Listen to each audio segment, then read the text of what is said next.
Vamos dar prosseguimento às nossas atividades na nossa aula inaugural. A palestra ela não está sendo transmitida, tá? Nós vamos fazer uma gravação, aí o professor vai usar o microfone aqui também por causa do áudio. Okay? Nós convidamos o professor Hernani, que já é um parceiro nosso aqui do IFES, por conta da sua trajetória profissional, e eu creio que ele é uma pessoa que pode nos ensinar muito e também, mais do que ensinar, nos inspirar. Okay? A trajetória dele aí como professor, uma trajetória assim, incrível. Ele vai mostrar para vocês aqui também, vai falar muito da sua formação. Eu queria que você recebesse agora ele com uma salva de palmas. O senhor Ganso, palavra agora. Ele vai ter um momento, depois nós vamos bater um papo aí, trocar uma ideia, fazer algumas perguntas. Obrigado. Obrigado, professor Marcelo. Obrigado, professor Jardel. Obrigado, professor Robson. Obrigado, professor Buffon. Bom, boa tarde a todos. Quero dizer que eu fico muito, muito, muito honrado, muito feliz de vir aqui conversar com vocês. E as coisas na vida capotam de um jeito que você pisca o olho e está aqui. É uma coisa assim, impressionante. Vou dar um exemplo. Nesta sala eu encontrei um ex-aluno meu do COC de 2010, 2009. Encontrei um ex-aluno meu do Renovação de 99, talvez 2000. E encontrei também colegas que foram, de alguma forma, meus tutores no início, como o Gibão. Vou chamar de Gibão, mas é o professor Gibson Milnes, que é professor do IFES de Guarapari. Eu vou contar um pouco da minha história aqui, e Gibão vai aparecer em alguns momentos. Assim. Eu não botei foto, não, porque assim, botar foto é meio deprimente, depois você fica um pouco mais velho, né? Fica comparando. Mas então vocês têm que acreditar. Eu vou botar o registro, depois eu posso provar com fotos, mas só no privado. Publicamente é muita vergonha. Bom, então a fala que eu vou fazer hoje é IFES, um divisor de águas na carreira do professor, pela formação, pela docência e pela pesquisa.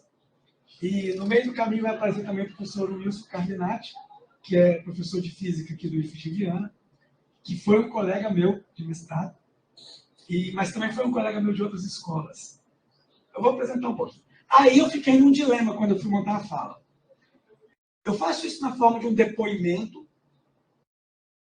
Eu apresento meus trabalhos de pesquisa, eu apresento as palestras que eu tenho dado ultimamente, que são um pouco na interface entre ciência e arte. Eu pego um tema da física mais cabuloso para a gente tentar debulhar numa perspectiva educacional. E eu não fiz nada disso, fiz um pouquinho de cada uma dessas coisas, no final das contas. Vou começar meio que como um depoimento, contando um pouco da minha história. E vou tentar terminar com alguns trabalhos de pesquisa que eu tenho feito nos últimos anos da minha vida. Os anos mais recentes da minha vida, espero que não sejam os últimos. Bom, vamos lá. Acho que no começo da coisa toda, quem sou eu? Primeiro que eu sou músico. Eu não sou músico desses que são professores e fazem música por hobby, não. Eu fico meio chateado quando as pessoas dizem que música na minha vida é hobby. A primeira profissão foi música. Com 5 anos de idade, eu tocava ao vivo na rádio. Meu pai tinha um programa de rádio. Tocávamos eu, minhas 2 irmãs, meu pai. E não tinha gravação naquela época. Um tape deck em 85, 84, era uma coisa absurdamente cara. Você não gravava para tocar depois. Você ia lá, ligava o microfone e blém. Então, ali nessa, muito na minha infância, eu aprendi música, vamos dizer assim, dentro de casa. Foi meu primeiro ganha-pão. Foi como eu comecei a me relacionar com o microfone. Tem uma história muito bacana. Uma das maiores companhias de sonorização do Espírito Santo se chama Color Som. Fica aqui na Lindenberg, aqui, o galpão deles. Mas eles são muito históricos aqui, né? E tem uma foto minha, em 83, cara, não é 85, 83, num palco cantando e era Color Som botando som. Por que essa foto é interessante? Os palcos antigamente tinham estrutura metálica. Então, qualquer um de vocês que trabalha com eletromagnetismo sabe que conseguir aterrar o circuito é sempre um problema. É difícil. Você vai montar um circuito. Porque você aterra aqui, tem fuga de corrente para lá, você aterra lá. Você tem que garantir uma gaiola mínima. Os palanques antigamente tinham grade. E nesse dia dessa foto que eu tenho em casa, foi o dia que eu fui. É uma coisa de cantar criança. Né? Eu peguei o microfone e meti a mão na grade. Eu tomei um choque sinistro, de tremer assim. Mas eu continuei cantando. Isso mostrava algum tipo de, assim, quando é ruim, velho, não dá para parar. Tem que continuar. Fiz um vibrato da voz, né? Tem até aqueles TikToks do pessoal da Índia, né? Que eles desenham como é que você vai fazer o vibrato da voz. Tem um vibrato descendo, um vibrato subindo, enfim, é muito bonito isso. Eu também sou Maratimba. Maratimba é um termo para quem nasce na beira do mar, no sul do Espírito Santo, especificamente. Alguns vão argumentar que eu sou Marataízes, eu sou de Guarapari originalmente. Nascido, crescido, criado, fabricado na areia da praia. Essa é uma outra história que numa outra forma eu posso contar para vocês. Eu também sou pai do Ícaro. Tenho um filho de 2 anos, e isso, assim, mudou tudo na minha vida. Mas tudo, vocês não estão entendendo tudo. Eu cheguei um pouco atrasado hoje aqui. Porque meu filho de 2 anos foi sorteado para entrar na escola da UFES. E é sorteio, você tem que escrever. É aberto, comunidade, professores, todo mundo se inscreve, criança. Sorteado. Então a gente está no processo de levá-lo para a escola. Antes do carnaval foi ótimo, aí teve o carnaval agora. Quem disse que ele quer ficar na escola? Aí eu deixo na escola e ele veio atrás de mim. Hoje foi legal, mas eu tive que ficar uns minutos lá de sobreaviso. Então, pai do Ícaro, além de marido da Carol, além de filho do Jurandir, uma série de coisas. Mas pai do Ícaro, eu diria que essa é a minha produção mais relevante na minha trajetória recente. Eu sou professor de física, na prática desde o ano de 97, mas com formação desde o ano de 2012. Faz as contas aí. Vou repetir. Sou professor de física na prática desde o ano de 97. Com formação, traduzido, licenciatura em física, desde 2012. Como é que deixaram o cara de 97 para 2012 o negócio de ser professor de física sem formação? Porque simplesmente não tem professor de física. Somos os profissionais dos mais raros no Brasil. No mundo, na prática, no Brasil com certeza. Depois eu conto da formação, como é que foi isso. Sou pesquisador. E aí isso é interessante, porque vocês vão ver que tem mais ou menos uns 12, 13 anos que eu resolvi virar pesquisador. Véia, manobrar um navio carregado. É uma inércia. E o troço não muda, e você faz e nada acontece. Em algum momento você se torna pesquisador. Mas você não ganha uma carteirinha pesquisador. O que te faz pesquisador é a sua produção, a sua atuação, a sua ação. É isso que te faz pesquisador. Hoje eu me reconheço como pesquisador tranquilamente. Agora, deixa eu tentar só organizar como é minha trajetória como professor. O resto eu não vou me focar tanto, mas como é minha trajetória como professor e pesquisador, numa linha do tempo, para não demorar muito, senão eu vou ficar aqui até amanhã. Eu vou contar onde Gibão entra na minha vida, onde o Wilson entra na minha vida. O Wilson é cara carinhoso. Wilson, o Wilson entra na minha vida. Talvez onde o professor Marcelo também, onde o Robinho entra na minha vida. Robinho foi meu colega de mestrado também. Essa Maria agora parece chamar tudo muito diminutivo, né? Não tem as coisas que... Tá, então vamos tentar fazer uma linha do tempo aqui. O que hoje eu tenho como formação, eu sou licenciado em Física pela UFRJ. No ensino à distância. Muito feliz com isso. Projeto do Darcy Ribeiro, de Educação à Distância, chamado CEDERJ, Consórcio de Ensino à Distância do Estado do Rio de Janeiro. Eu vou mostrar na linha do tempo o ano que eu fui para o CEDERJ, foi 2005. Lembro como se fosse hoje, meus colegas professores de escola zombando que eu ia fazer Telecurso 2000. Zombando que a gente estava fazendo um curso falcatrua. Zombando de um monte de coisa. Hoje eu falo, mas com um sabor enorme de que eu fui graduado pelo ensino à distância. Isso me credenciou a vida. Porque não existe licenciado em física à distância. Não existe licenciado em física. Ponto. Ponto. E eu vou lutar e esfregar o meu diploma na cara de quem disser o contrário. Ser licenciado em física como o licenciado em física presencial no Instituto de Física da USP, onde eu já fui professor, inclusive. Vou falar um pouco disso depois. Então, a primeira defesa que eu faço aqui é a defesa da educação pública, é a defesa das políticas públicas educacionais, e vou defender o EAD com residência. Sempre. Eu vim daí. Depois eu voltei para Vitória. Nunca saí de Vitória, tá? Porque você deve, você viajava, cada 15 dias, tudo. Mas voltei para estudar em Vitória, fiz meu mestrado na UFES, em MPF, e terminou meu mestrado. Eu fui fazer meu doutorado na Faculdade de Educação da USP, onde concluí e tal, e cá estou. E, deixa eu fazer a cronologia. O professor Jadel pode avançar lá? Ah, legal. Eu vou rápido. Em 97, eu era aluno.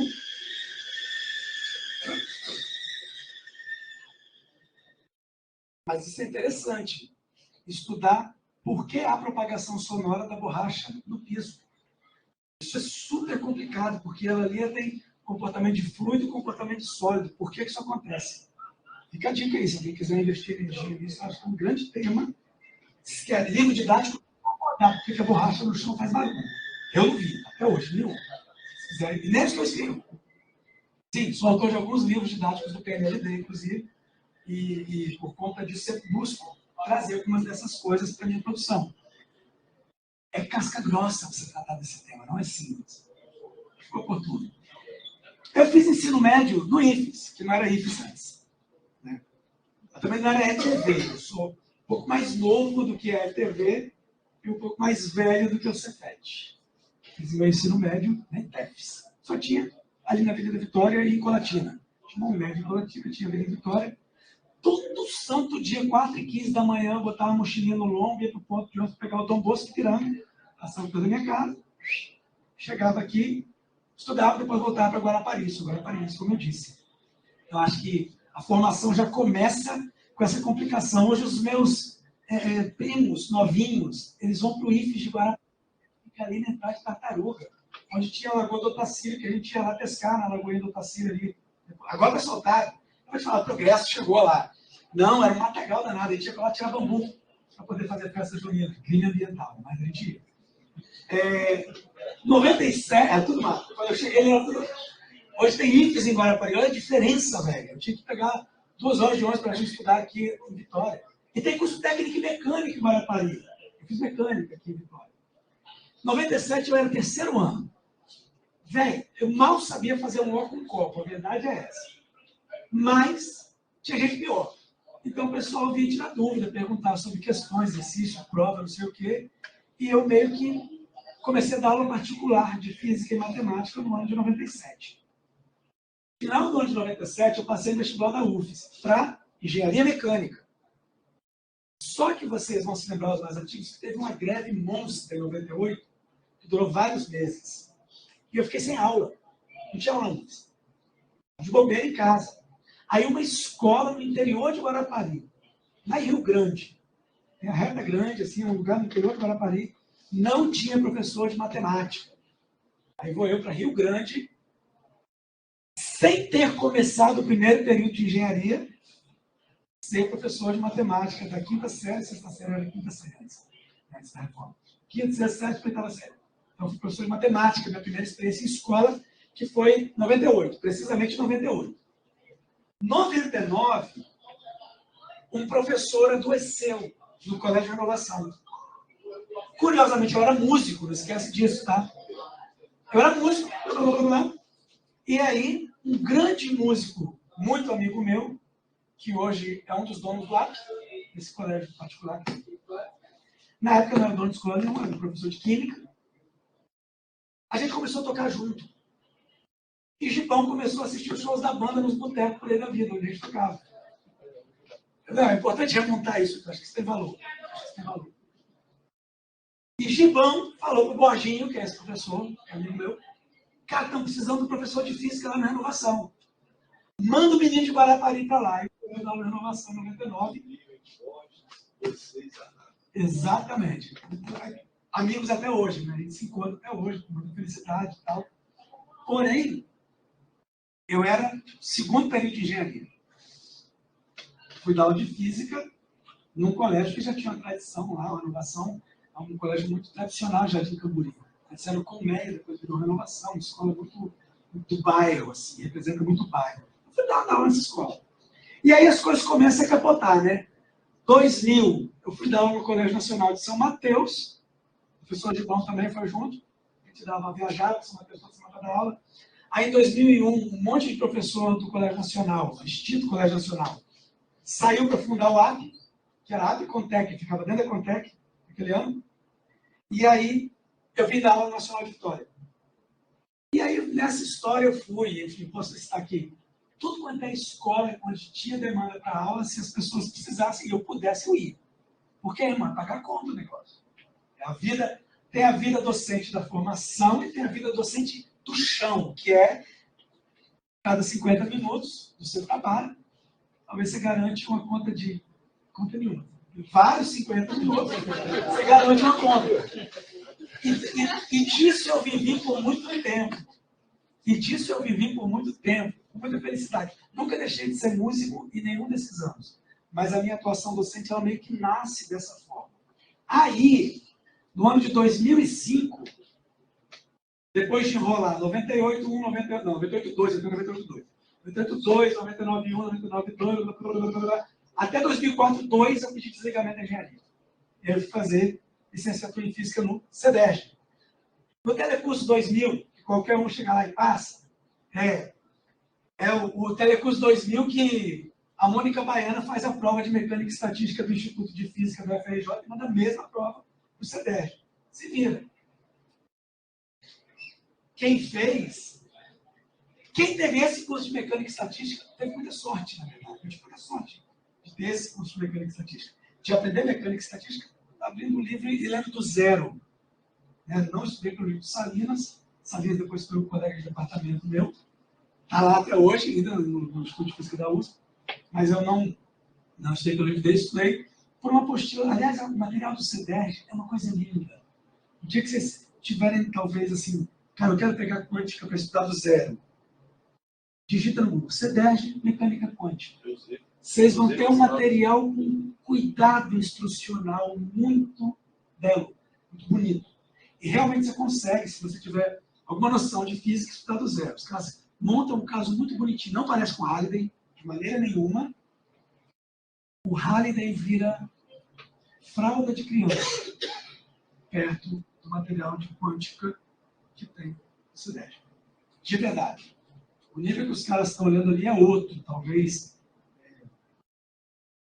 Sokai, desses outros caras, do Landau, estão olhando outros materiais para poder fazer isso. E é belo livro, muito bom.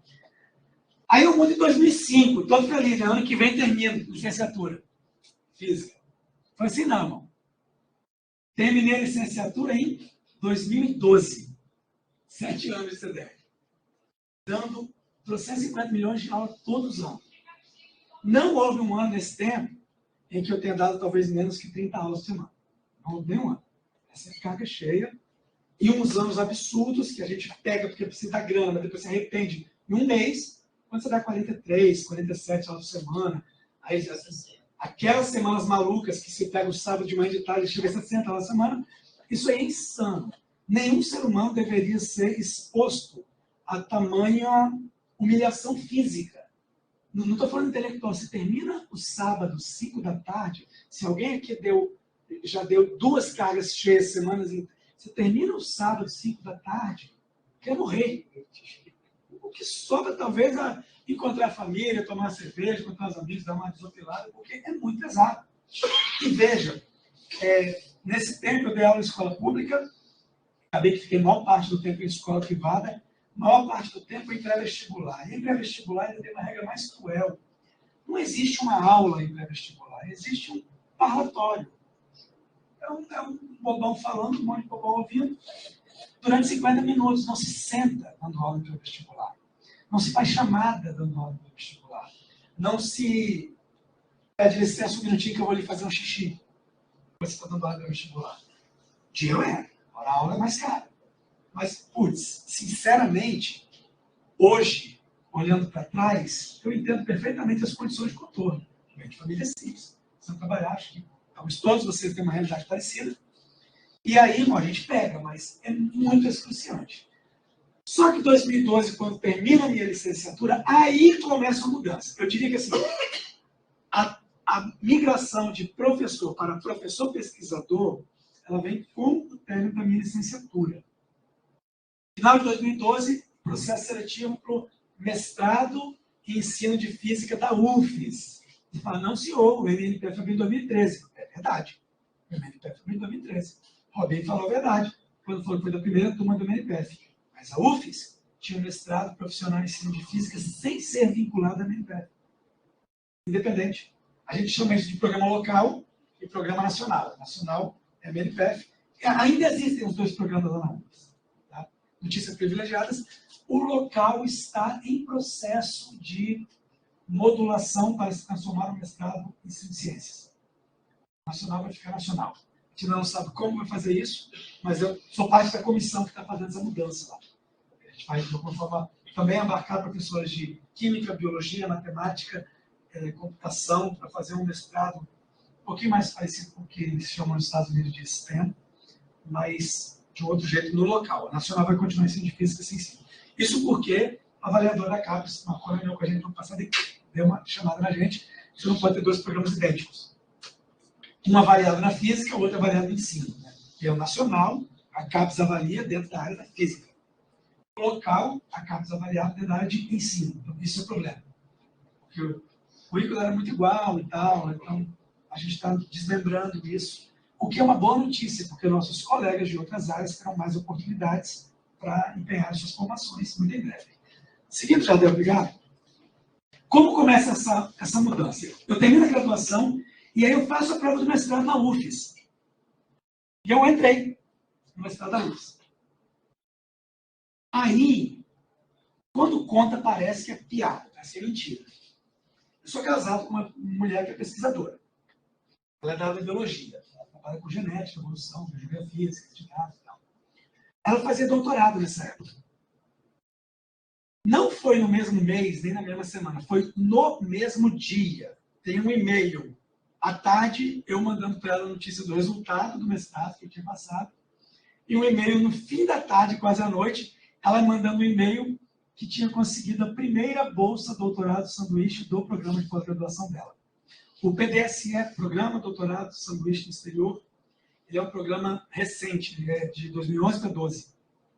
Então, em 2012 começaram as primeiras bolsas de doutorado sanduíche. Como é que é o doutorado sanduíche? O Jardel falou, um pão é uma coisa no meio. Então, você faz doutorado no Brasil, termina no Brasil, mas no meio você vai estudar fora. Ela conseguiu a bolsa. Você imagina eu, velho, desde 98, tentando formar. Aí eu formo em julho de 2012. Em novembro eu entro no mestrado, desculpa que eu não vou entrar no mestrado porque ela passou o doutorado sanduíche. Bom, podia separar, e ela vai, eu fico.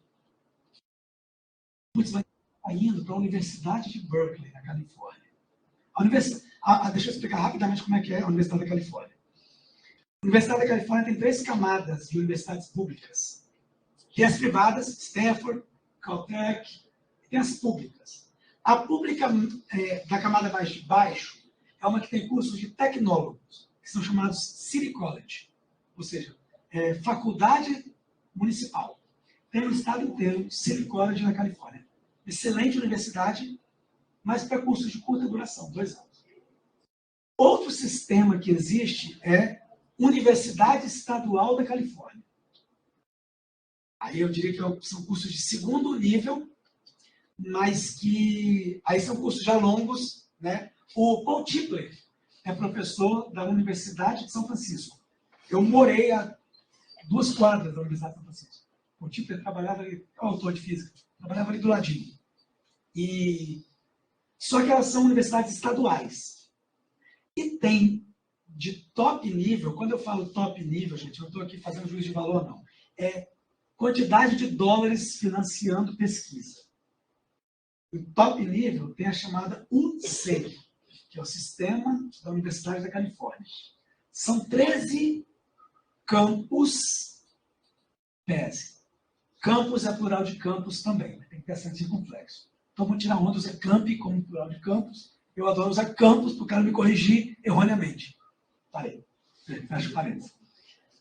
Sistema C, na Califórnia, é o sistema que mais tem grana. Eles têm um fundo próprio de pesquisa, porque o que se chama Vale do Silício, na Califórnia, é uma região do estado que vem desde um pouco mais do sul, perto de Los Angeles, e vai até um pouco mais do norte, em Palo Alto, que é o que propriamente se chama Vale do Silício. A cidade de Berkeley fica a 15 minutos de Palo Alto, tipo Vitória Cariacica, assim, do ladinho. Então, a UC Berkeley é considerada a universidade mais ao norte do Vale do Silício. Alguns dizem que não é a Silicon Valley, mas é, na verdade. E talvez a Caltech, que fica em Salto Pasadena, em Los Angeles, é a universidade mais ao sul do Vale do Silício. Entre essas duas, você tem a sede da HP, você tem a sede das empresas que são realmente lucrativas e que a gente nunca ouve, né? Tem escritório da Salesforce. A gente não tem ideia que é Salesforce no Brasil. Salesforce é inteligência artificial para venda. Os caras são, assim, companhia centibilionária. Tem a sede do Facebook, tem a sede do YouTube, tem a sede do Twitter, tem a sede do Instagram, tudo nessa região. Que são satélites dessas universidades, na verdade. Por isso que é muita grana que os caras têm. Por isso que o sistema UC é o sistema top level quando se fala em financiamento de pesquisa na Califórnia. Então, a minha esposa está vindo para lá, velho. Não vai fazer mestrado, não. Aí eu mandei um e-mail para o professor Laércio Carracioli, que é o coordenador do mestrado da UFSC. Laércio, quero conversar com você. Aí eu falei, professor, passei o mestrado agora e tal. Eu quero matricular, mas eu quero trancar. Porque minha esposa passa um ano fora, eu quero passar um ano fora com ela. Ela disse, não, veja bem. Parece um pouquinho Laércio, sabe que tem essa prosódia bonita assim. Veja bem, não faz isso não. Eu não tenho direito de te pedir isso. Mas se você quiser abrir a mão da sua vaga, eu posso matricular o 11º colocado. E quando você voltar, você faz o processo seletivo de novo. Quem passou uma vez, passa 2 vezes. Será que eu vou fazer isso? Aí eu falei, tá, mas tem uma condição. A gente viaja em abril de 2013. Eu quero assistir aula até lá. Tem outra condição. O que eu faço em Berkeley? Para quem assistiu o filme do Oppenheimer, Berkeley tem um papel enorme, né?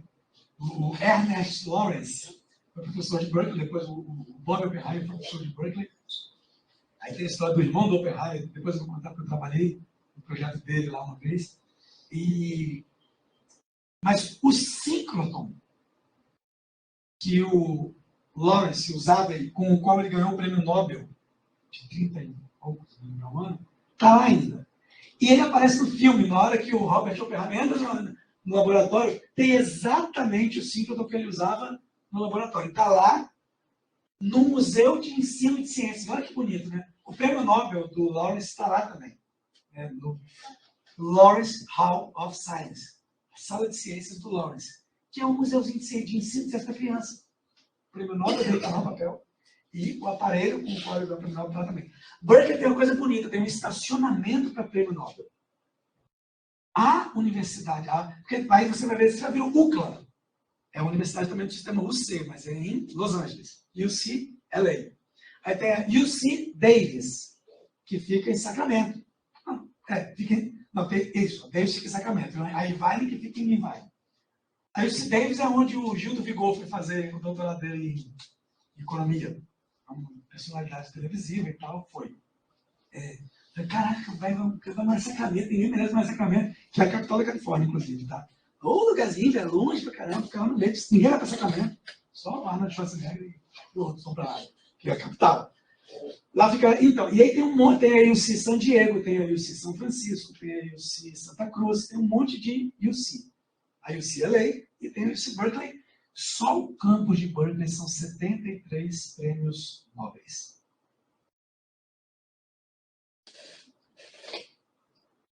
O Brasil tem 200 milhões de habitantes, grosseiramente, e tem dos melhores pesquisadores do mundo. Mas qualquer um de vocês que bater em qualquer laboratório na gringa vai fazer gol de bicicleta. Porque aqui a gente desbrava a floresta amazônica com canivete. Lá a ciência é muito estruturada. Então, quando pinta uma pessoa mais maluca chegando lá, dá um jeito nas coisas.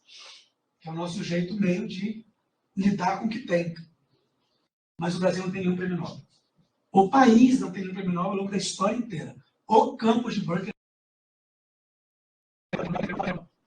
70 e tantas vagas de carro dentro do campus. Tá?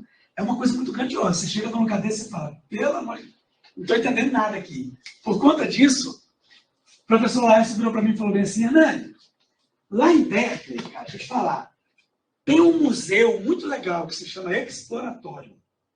Deveria procurar o pessoal nesse museu. E tem um cara aí, foi na estante dele, curiosamente hoje é a minha sala na UFES, eu sou ocupante da sala que foi do Lécio. O Lécio está aposentado, mas ele vai de vez em quando que ele orienta no estado e tal. Aí pegou os livros dele lá, aí tinha um cartão. Procure esse professor aqui lá. Curso de inglês que eu tinha feito na vida? Nunca, nenhum. Saí do Brasil em 2013 para morar em Berkeley sem nunca ter falado uma palavra em inglês. Mas, você vai no Ziriguidum, no molejo, usa letra de música no meio do caminho e tal, tudo aquilo que você tem como ferramenta. Fui à sala desse professor, que o nome dele é o professor André de Cessa, um dos fundadores de uma teoria que dominou o ensino de física nos anos 70 e 80, chamada teoria da mudança conceitual. No mundo inteiro, só se falava nisso nos anos 70 e 80. O professor de Cessa, que trabalhou com o Thomas Kuhn, propriamente. O Thomas Kuhn, que tinha a sala dele no prédio de Berkeley, porque eu fui professor lá. E eu, um dia, até perguntei uma coisa e falei, onde é essa? Andy, né? André, a gente chama de Andy. Cara, tem dúvida com um negócio de rotação, velho. Assim, tô pensando num projeto da sala de aula aqui. Falei, um dia eu perguntei pro Thomas, isso, o Thomas Kuhn, que vai passar do lado dele. Você dá aquela assim, eu tô dentro de uma coisa meio grande aqui, assim, acho que é uma coisa diferente. E aí, nessa brincadeira, eu não só aprendi um pouco da língua inglesa morando lá, como trabalhei da minha chegada, praticamente, em abril de 2013,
a Universidade do Colorado não pode ter comunista.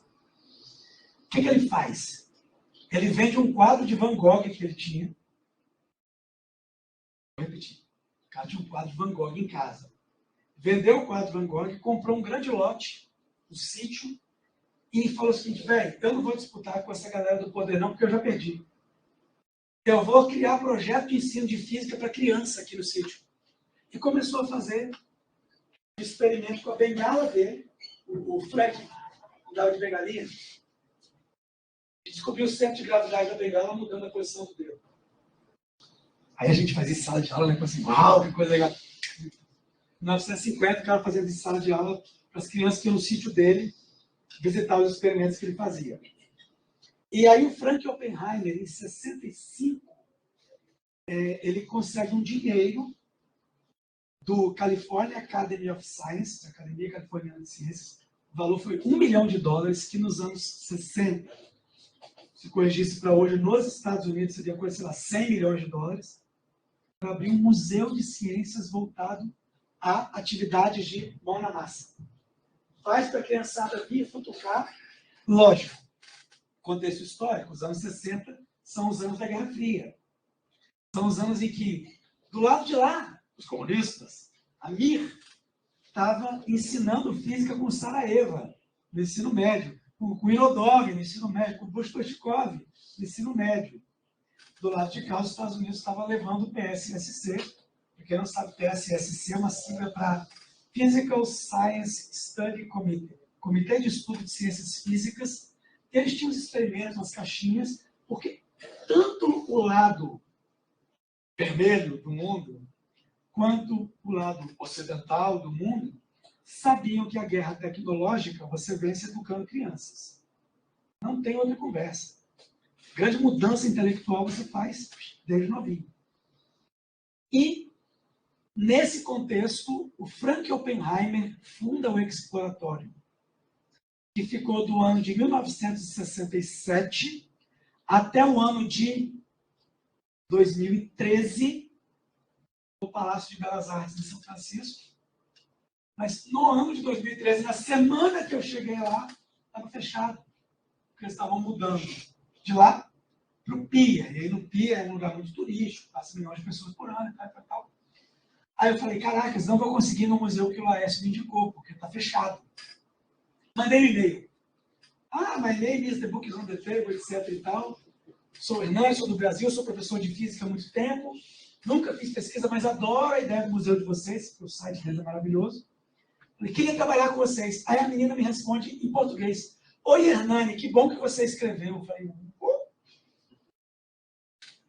O nome dela é Deidre, que é um nome bem norte-americano, Araújo. Ela é casada com um brasileiro. Não com qualquer brasileiro, com o tio do Cazuza. Quem conhece um pouco da história do Cazuza, o pai do Cazuza era diretor da Universal Music no Brasil, e o irmão dele é diretor da Universal Music na Califórnia. Peraí, deixa eu entender. Eu estou conversando com a mulher que vai me arranjar um esquema para eu trabalhar alguma coisa aqui no museu, e a mulher ainda é esposa do cara que é diretor da Universal Music. Eu sou músico. Aí ela falou, o museu está fechado por mais 2 semanas, mas a gente vai reabrir no endereço novo. Precisamos de voluntários. Vamos tomar um café. Aí eu fui tomar um café com ela, ela arranhando português, eu arranhando inglês. Provavelmente o português dela, que eu não entendia nada, muito melhor que o meu inglês falando com ela. Então, assim, a gente se entendeu naquele começo. E ali eu comecei a trabalhar durante o ano inteiro. Todo dia eu ia para o exploratório de manhã. Às vezes eu ficava o dia inteiro. Segunda-feira era o melhor dia, o museu fecha. Aí eu ficava o dia inteiro lá futucando, porque você pode ficar as coisas à vontade. E isso começou a mostrar para mim um outro jeito de pensar o ensino de física, um outro jeito de pensar a própria física, um outro jeito de pensar a função da educação científica. Aliás, é do Frank Oppenheimer essa frase linda. Nenhum aluno nunca reprovou no Museu de Ciências. Acho que vou repetir. Nenhum aluno jamais reprovou no Museu de Ciências. Ponto. Aí eu fico trabalhando lá. Nesse período eu publiquei o meu primeiro artigo científico. Você nunca ter ido para o mestrado, você nunca ter tido nenhuma experiência, como autor único. Escrevi um artigo. Publiquei. Pode. Qualquer um pode escrever um artigo científico. Qualquer um pode escrever um artigo científico. Qual é o tema do artigo científico? Vou contar depois. Deixa eu continuar rapidinho na trajetória, senão eu vou ficar aqui a tarde inteira. Seguindo no tempo, aí eu voltei para o Brasil, em 2014. Aí eu entrei na MNPF, eu fiz prova de novo.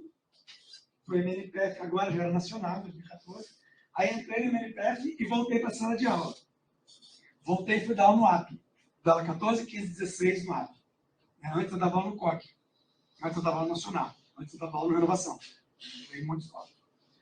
Depois disso, aí em 16, eu defendi meu mestrado em junho de 2016. Só que em fevereiro de 2016, coisa maluca isso, eu abri a internet e falei, será que tem programa de doutorado por aí? Doutorado em ciências e física, primeiro que abriu, Faculdade de Educação da Universidade de São Paulo. Processo seletivo. Inscrição vai até depois de amanhã. Vou me inscrever. Aí, me inscrevi, fui para São Paulo. Primeira prova em inglês. Eu tinha morado um ano fora. Peraí. Depois de um ano, irmão, você não aprende, você acostuma com o inglês. Não é que eu aprendi a falar inglês, você acostuma, fica meio que assim, coisa do seu dia a dia. Aí eu fiz a prova, fechei a prova, beleza, vamos para a próxima etapa. Próxima etapa, defesa de memorial de trabalho.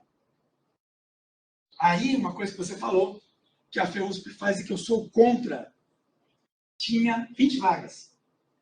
18 só foram selecionados para a segunda etapa. O que a gente discutiu entre a gente? Todo mundo vai entrar. Eles reservam o direito de não chamar todo mundo. Chamaram 5 ou 6. Eu entrei. Curiosamente, eu pleiteei para fazer o meu doutorado com o professor Maurício Petrocola, que é uma pessoa que no Brasil tem um grande respaldo, autor de didática, etc. E tal. E aí mudei para São Paulo em 2017. Fiquei em São Paulo de 17 até 18.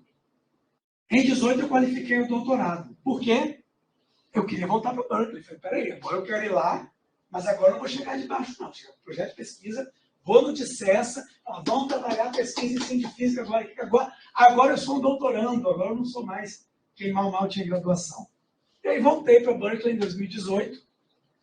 Dessa vez, curiosamente, eu não morei na cidade de Berkeley, que é tipo Vitória Vila Velha assim, eu morei em São Francisco, porque a minha esposa, já doutora, no mesmo período, conseguiu uma bolsa para ser pós-doc no California Academy of Sciences.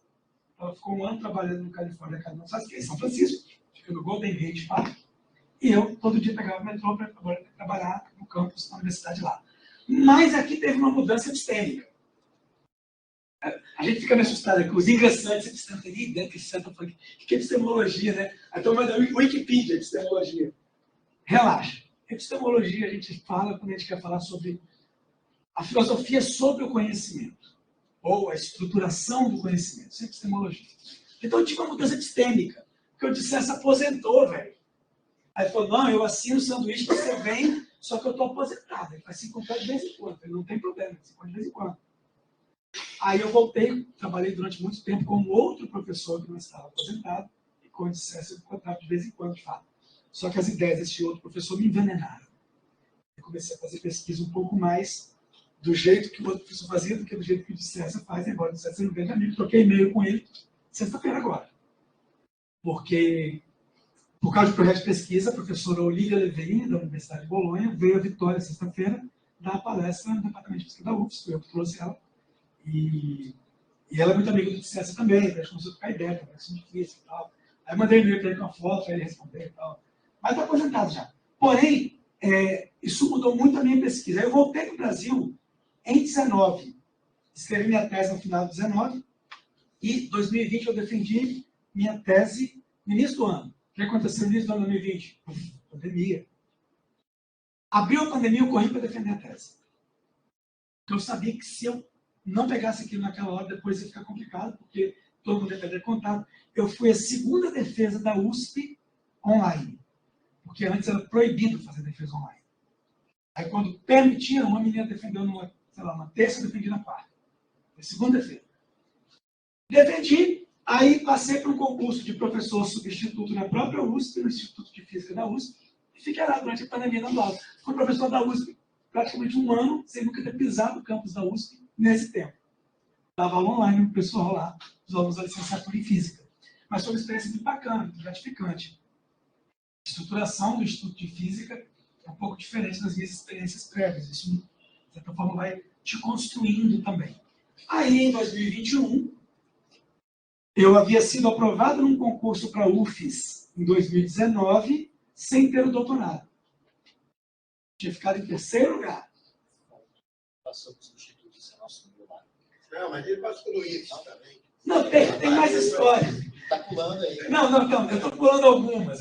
Porque em 2020, eu passei para substituto no IFES de São Mateus e não fui. Em 19, eu passei para substituto no IFES de Viana E não foi porque eu precisava terminar minha tese. Em 18, eu passei para efetivo no IFES de Barra São Francisco. E não foi porque eu estava morando na Califórnia. Eu tive que tomar uma decisão. Ter emprego no Brasil federal com carreira ou terminar o doutorado. O que foi determinado para mim. Velho, eu já fiquei 12 anos para terminar a graduação. Eu vou fazer esse doutorado em tempo recorde. Não vou. Mentira, tá doido para ir. Mas também é decisão difícil. Eu liguei para o Robinho, liguei para o Wilson, liguei para todo mundo que eu conhecia, assim, que era um pouco mais próximo. Diretor de lá, eu fiz o diabo. Liguei para o Gibão, foi uma experiência muito bacana Você não ouviu a gente? tentar postergar isso, mas por que eu estou contando isso, pessoal? Porque a gente não tem nem ideia do que a vida vai apresentar de problema ou solução na próxima esquina. A gente vai lidando com o que aparece. A vida do professor, ela acontece dentro dessa imprevisibilidade. Se você é efetivo do Estado, do IFES, da UFES, não importa. Não é porque você está num cargo efetivo que as coisas não vão ter cenários improváveis, impensáveis, que você não vai ter que lidar com situações, com estresse, que você não vai ter que tomar decisões. Cada decisão que você toma é uma renúncia que você faz sempre. Bom, aí eu tinha feito esse para a UFES antes de ter doutorado, passei em terceiro, chamaram a primeira, chamaram a segunda, e depois me chamaram, aí eu já tinha doutorado. Aí eu acabei entrando na UFES. Estou desde 2021 no departamento de física, oriento no MNPF lá na UFES, e, enfim, essa é a linha histórica da minha formação, que eu diria que o que mudou tudo nesse processo? Foi a minha entrada no mestrado. Suponhamos que eu não tivesse entrado no mestrado em 2002, eu jamais teria conversado com o Laércio, eu jamais teria ideia do que estaria disponível para mim na Califórnia. Porque eu fui para a Califórnia, eu queria ser músico na Califórnia, porque lembra, eu sou músico. Eu fui lá, gravei discos com diferentes bandas na Califórnia no tempo que eu estive lá. Trabalhei em diferentes estúdios de gravação no tempo que eu estive lá. Tem uma coisa muito boa, né? Quando o exploratório me aceitou para ser voluntário, você faz processo seletivo. Eu falei, caraca, velho, eu tô aqui me matando para ser voluntário. Aí passa o relógio. Aí eu fui num estúdio de gravação lá na Califórnia, onde o Metallica sempre grava, que é o estúdio Fantasy. Aí fui no Fantasy, falei, vou tentar ser voluntário no Fantasy também, vai que eu encontro com os caras do Metallica lá. E olha que eu nem gosto muito de rock, gosto de jazz, mas tudo bem, vai que eu encontro com os caras. Aí cheguei lá, fui no balcão, quero ser voluntário aquaqui. Ah, tem um processo seletivo. Eu falei, não, eu já sei, aqui nos Estados Unidos tem processo seletivo para voluntário e tal. Ela falou, custa $1.800 por mês. Eu falei, não, tudo bem, eu aceito. Mas como é que você quer pagar? Eu falei, pagar? Não, você receber $1.800 do voluntário. Eu falei, não, deixa eu te explicar. Aqui na Califórnia, quando você é voluntário em uma instituição, muito provavelmente você vai galgar excelentes posições de emprego por causa desse voluntariado. O estúdio tem um custo muito grande de funcionamento. Então, a gente abre algumas posições, 3 ou 4 por ano. O estúdio tem, sei lá, 6 andares, negócio do monstro. Para voluntários, mas eles precisam pagar $1.800 para serem voluntários. Porque depois eles terão empregos muito mais bem remunerados do que isso. Aí você toma um suquinho do capital cru, assim, você fala, entende? Tanto que a frase é muito comum nos Estados Unidos. Você acha que lá a universidade pública é aquela que qualquer um que pagar pode estudar. A universidade privada é talvez nem pagando. Berkeley é pública. Custa $1.000 por mês, 12 mil por ano. Para quem é morador da Califórnia. Para quem é morador de outro estado, custa $50 mil por ano. É pública. Stanford, que fica 1 hora de Berkeley, menos que 1 hora, é privada. $100 e tantos mil por ano e talvez você não entre. Tem um documentário na Netflix maravilhoso, que foi um escândalo com as compras de aprovação nas universidades na Ivy League dos Estados Unidos. A Ivy League é interessante, eu achava que era Ivy porque era marfim, mas não, é 4. É o grupinho das 4 universidades grandes da Costa Leste, Yale, Princeton, Columbia e mais alguma lá. Resultado. Você começa, lá eles falam muita frase. Se você acha que a educação custa caro, tenta a ignorância. Essa frase dá um choque na gente, né? Se você Se vocês, mestrandos ingressantes, mestrandos já há mais tempo, acham que é muito custoso fazer o mestrado, vive a carreira sem. Vê se sobe. É muito difícil subir na carreira sem formação. Enquanto eu fiquei uma pulga que pula só meio centímetro, porque eu não tinha licenciatura. Não podia ir para o mestrado, não podia fazer nada. E eu lembro minha dor de cotovelo, matil de 2014, não, final de 2013, né, novembro de 2013, foto do Wilson, foto do Robinho, foto do Chiquinho, foto de Matilde. E eu lá, caraca, velho, eu podia tentar no mestrado. Vai estar na Universidade da Califórnia, aproveita, depois você volta e deve fazer. Cada escolha é uma escolha. Porém, uma coisa eu garanto para vocês, como a gente aqui tem uma pegada, como aqui é a universidade pública, você ou recebe para estudar, ou não paga, diferente de lá, isso tem um sabor muito diferente, isso tem um valor muito diferente. E por conta disso, se você acha que é custoso vir ao campo, aula na quinta tarde, aula na segunda, é da ignorância. Ninguém é ignorante, todo mundo já tem uma carreira, já é formado, mas eu acho que é um paralelo interessante. É um custo pequeno que a gente paga, porque para fazer um mestrado num país como a Inglaterra, como os Estados Unidos, é caríssimo. Tão caro que as pessoas guardam dinheiro a vida inteira para fazer isso. E lá, você tem ideia, você só é considerado graduado se você fez um mestrado ou doutorado. Quem fez só o college é um undergrad. Você ainda não é um graduado. Graduado é quem terminou a faculdade. Lá não. Acho que esse paralelo choca um pouco a gente, mas faz a gente olhar para o que o dinheiro do imposto nos oferece aqui no Brasil de uma outra forma. Aqui realmente tem um ministério dos mais custosos que existem, que é o ministério que coleta imposto e depois dá educação para todo mundo, gratuita em todos os níveis possíveis no Brasil. É fácil entrar? Não. É fácil fazer faculdade pública no Brasil? Não. É fácil fazer um mestrado? Não. Mas peraí. Olha o que a gente tem. É só vir. Você só fazer uma prova. A provinha é besta. Né? A provinha é besta. Ninguém acertou a questão do aumento moral na prova. Tudo bem. A provinha é besta. A prova é pesada. A gente sabe disso. Eu vi a prova é pesada. Mas ainda assim, eu diria que a gente tem aqui uma oportunidade enorme que nos credencia ao doutorado, que nos credencia a subir na carreira dentro da CEDU. Eu não gosto de pensar no mestrado como um processo que se encerra em si. O MNPF, ele é, na verdade, um começo. A coisa começa quando você defende. Fala, e agora? Agora é o próximo passo. E também não é propedêutico, tá? Não é que ele só existe no próximo passo. É que ele te constrói e te capacita para os próximos passos. Isso é interessante. Antes, você não é nem elegível. Agora eu sou elegível.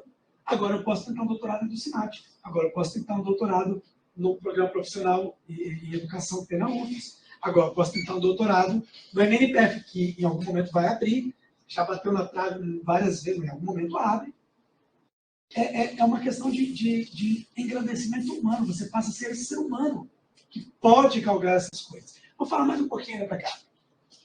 Então, por conta disso, o que é a ideia de um mestrado profissional? Desculpa a longa exibição sobre a minha trajetória pessoal. Fica aparecendo muito no Facebook isso, né? Contando, Instagram, contando histórias. Ah, fiz isso, fiz aquilo, fiz aquilo, fiz aquilo. Mas é porque nada faria sentido acadêmico se essa trajetória não fosse colocada muito clara à mesa. Porque isso tudo, na verdade, é parte do processo que, de alguma forma, me construiu também como pesquisador. No mestrado profissional, eu gostei que o Marcelo que trouxe algumas indicações. Quem me dera ter tido uma palestra que me falasse sobre a dissertação no início do meu mestrado. Não tinha nem ideia do que era aquilo. Não tinha ideia.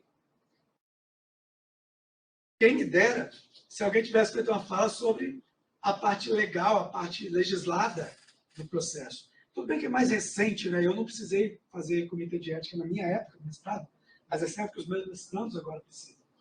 Então, é um novo momento, a gente tem que lidar com novas coisas. E assim, vocês já estão, o X0 de vocês é bem mais na frente do que o X0 de 12 anos atrás, 13, quando começou o mestrado profissional. Porém, e eu fui um pouco mais atrás, tá? Eu ia até mais atrás do parecer que define os mestrados no Brasil, mas eu achei que ia ficar muito legalista. Eu não sou tão legalista assim, não. Parecer do Conselho Nacional de Educação de 2002, né? Fernando Henrique largando o cargo já, e a LDB de 97, 67, já começando a ganhar contornos, começa a se regimentar o que é o mestrado profissional, em qualquer área, tá? Não é só em ciência física, não. A primeira coisa importante, os amigos sacanas que falavam que eu ia fazer telecurso 2000, quando eu fiz licenciatura à distância e tal, e tal. Quando eu fazia mestrado profissional, mas isso é mestrado mesmo é mestrado acadêmico. Pô, mestrado profissional é mestrado. A lei brasileira diz o seguinte: os cursos de mestrado profissionalizantes, desculpe ali, faltou.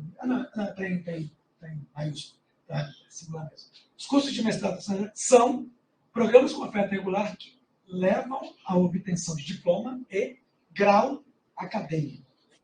Nenhum mestre é diferente de outro mestre em termos de grau. Parabéns se você fez graduação, mestrado, doutorado acadêmico. Parabéns se você fez graduação, mestrado profissional.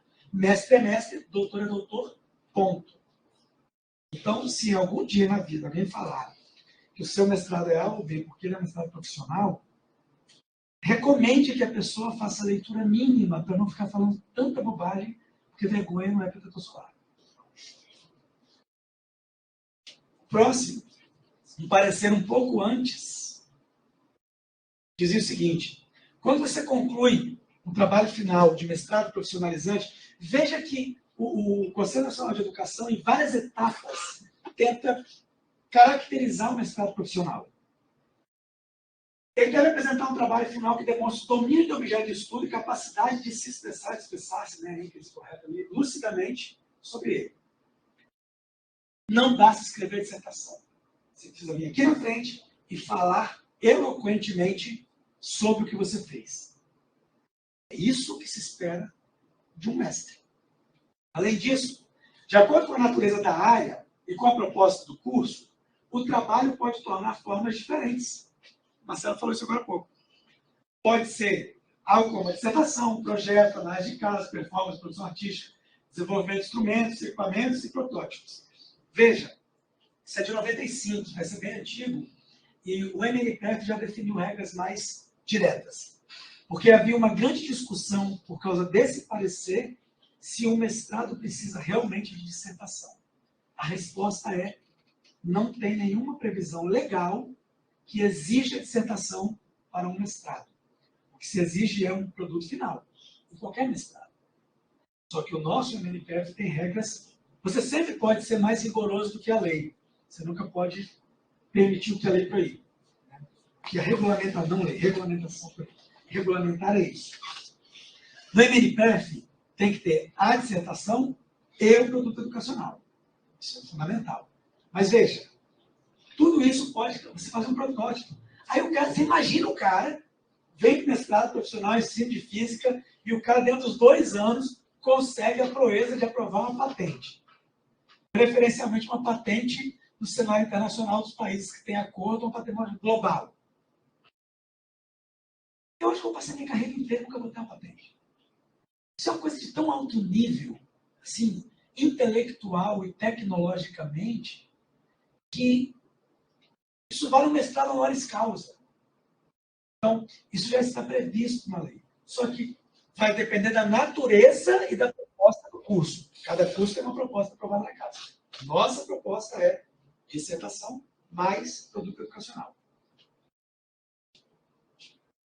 E aí, eu vou pegar rapidamente o trabalho do Matos, que ele compara um pouco o papel, e aí está o link para o artigo, é um artigo científico, tá? Ele compara um pouco qual é o papel do mestrado profissional e do mestrado acadêmico para botar em contraste. Ele vai dizer o seguinte: boas dissertações acadêmicas, bem como as dissertações de mestrados profissionais, letra A, cabem no conceito de ciência. O que vocês fazem aqui é ciência.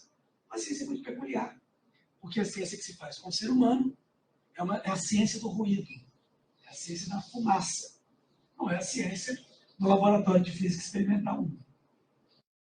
E olha que mesmo nesse tem certeza, né? Mas eu diria que é muito mais, é um fenômeno muito mais complexo. Mas é ciência. Só que cabe no conceito de ciência, guardada a condição essencial desta, da ciência.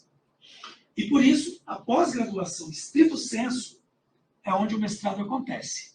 Vocês não estão fazendo uma pós. A Anguera era 10 de R$115. Vocês estão fazendo um mestrado, estrito sensu. De verdade. 2. As boas dissertações constituem o centro de gravidade dos mestrados profissionais. O que vai tornar esse mestrado melhor é o que vocês vão produzir.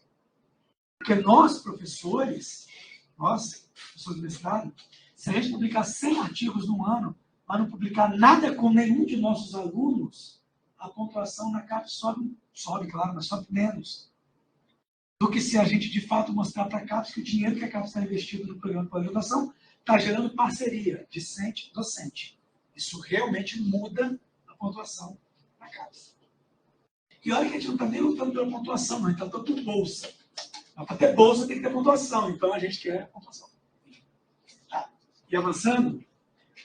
Aqui eu acho que está a frase mais importante para quem veio da física. Como eu. Eu não vou discutir filosofia da ciência aqui, embora eu adoraria. No seminário de pesquisa a gente pode até fazer isso. Mas o cupim que rói a nossa dissertação por dentro é o realismo ingênuo. É você achar que o que você vai olhar para a sala de aula é uma descoberta. Olha, descobrir um fenômeno. Você não vai descobrir nada. Nada. Você vai construir os seus dados. Você vai argumentar os seus resultados.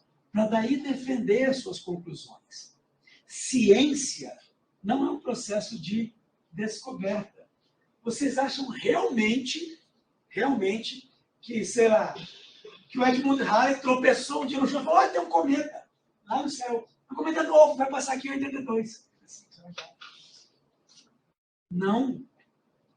Ninguém descobre nada. Você mergulha num campo de conhecimento, você passa um longo tempo aprendendo como é que joga o jogo naquele campo de conhecimento. Cada campo de conhecimento joga um jogo diferente. Né? O pessoal da teórica joga um jogo, o pessoal do ensino também, sou fã dos dois, joga um jogo, o pessoal experimental joga um jogo, o pessoal da educação joga outro jogo. Sim, educação é inclusive outra área na CAPES. Tá? Educação mais ensino é outra área. Essas coisas, obviamente, têm uma íntima relação, mas não são a mesma coisa. A gente talvez confunde muito, né? Num país que tem a escola marcada pela instrução, a gente costuma dizer que educar é instruir, e por isso confunde educação com ensino. E olha que ensino também não é instrução. A gente bota tudo no mesmo caldeirão e fala, a mesma coisa, é ensino, cara. A ver você fez pedagogês aí. Quantas vezes eu falei isso? É porque o problema do ignorante é sempre esse, né? É o efeito Dunning-Kruger. Você é estúpido demais para perceber que é estúpido. Cafezinho, sabe, professores? Lá vem essa mulher com pedagogês aí. Nunca li um livro de pedagogia na vida. Agora já, na época não. Lá vem aí com essa bobagem. Fazer plano de aula. Sabe, deixa eu dar minha aula aqui. É o estúpido que não percebe que é estúpido. Não sabe nem qual é a função do plano de aula.